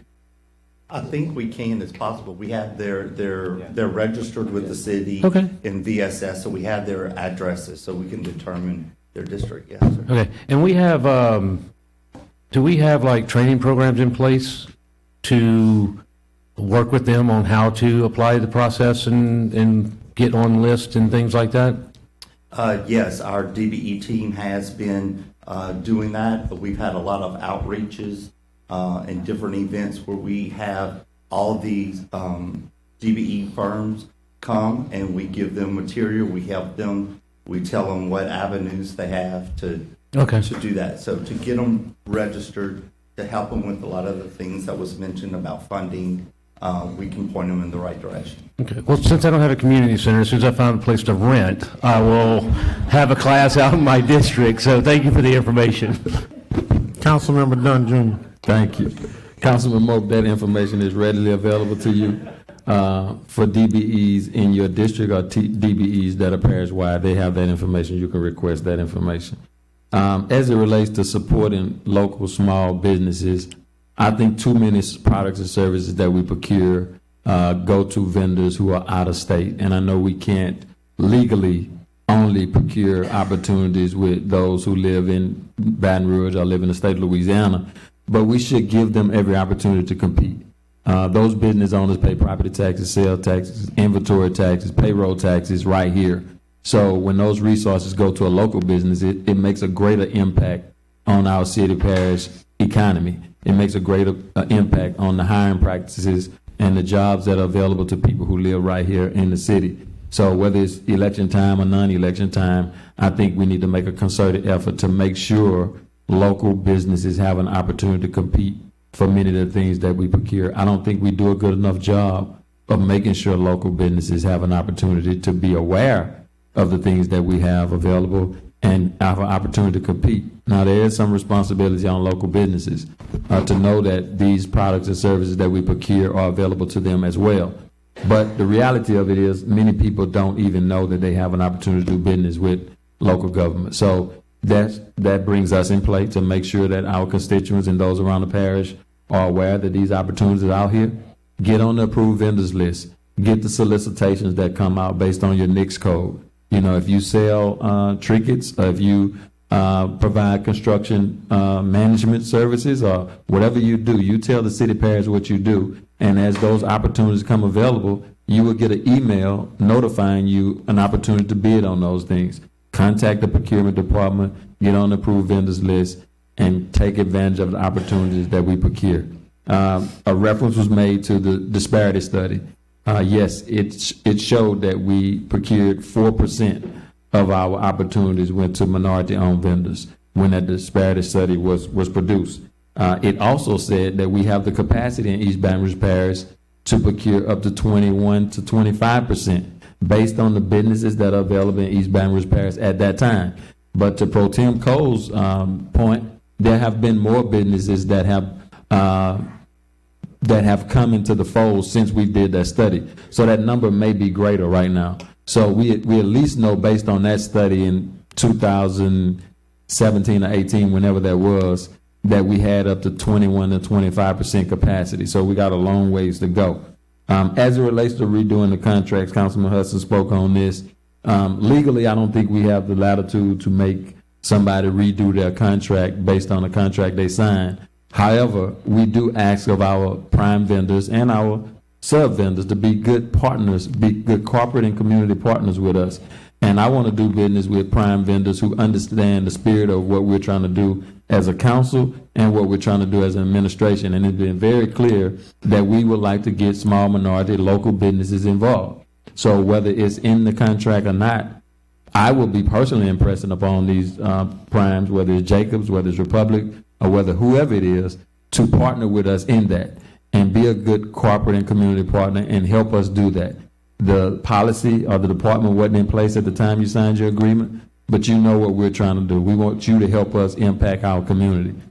Some of these services and products that we procure are so sophisticated and so unique. Sometimes it may only be one or two firms in the country that can produce some of this stuff, so you won't be able to use somebody local. We understand that. But in the event that you're making hundreds of millions of dollars from city parish, we expect you to help us invest in our people and help them build capacity so they'll be available to grow their company, grow their business, and ultimately take care of their family. So that's the expectation. Thank you. Councilman Hurst. Yeah, I just want to say that I spoke with Paul about some concerns, and I will say Councilwoman Banks has done a good job of outreach at the Georgia and Newman Community Center, just hosting meetings up there. But my district meetings moving forward, they will continuously have a person there to let primarily where I am, minority communities, to know what opportunities are out there. And so they did come to the last meeting. They got a great response. So I just encourage my colleagues, regardless of what part of the city you're in, to make sure that person comes to your district meetings to talk about opportunities to become a vendor. And that's for DBE and non-DBE, just people who are uninformed. So I appreciate y'all for coming out. Thank you so much for the report, and I just want to tell you up front where I'd like to continue this conversation throughout the remainder of the year to get regular updates on the participation and the prime vendors and how they're doing around the GOALS program. All right, thank you, gentlemen. At this time, we'll entertain a motion to adjourn. Councilmember Amoroso. Motion to adjourn, and as always, protect your mental health, If you need therapy, get you some and read to your children. And when you're done reading to them, have them read back to you. Best way to improve reading comprehension. Thank you very much. Have a good evening. Oh, yeah. Happy Easter to everyone. Do something fun. Spend some time with family.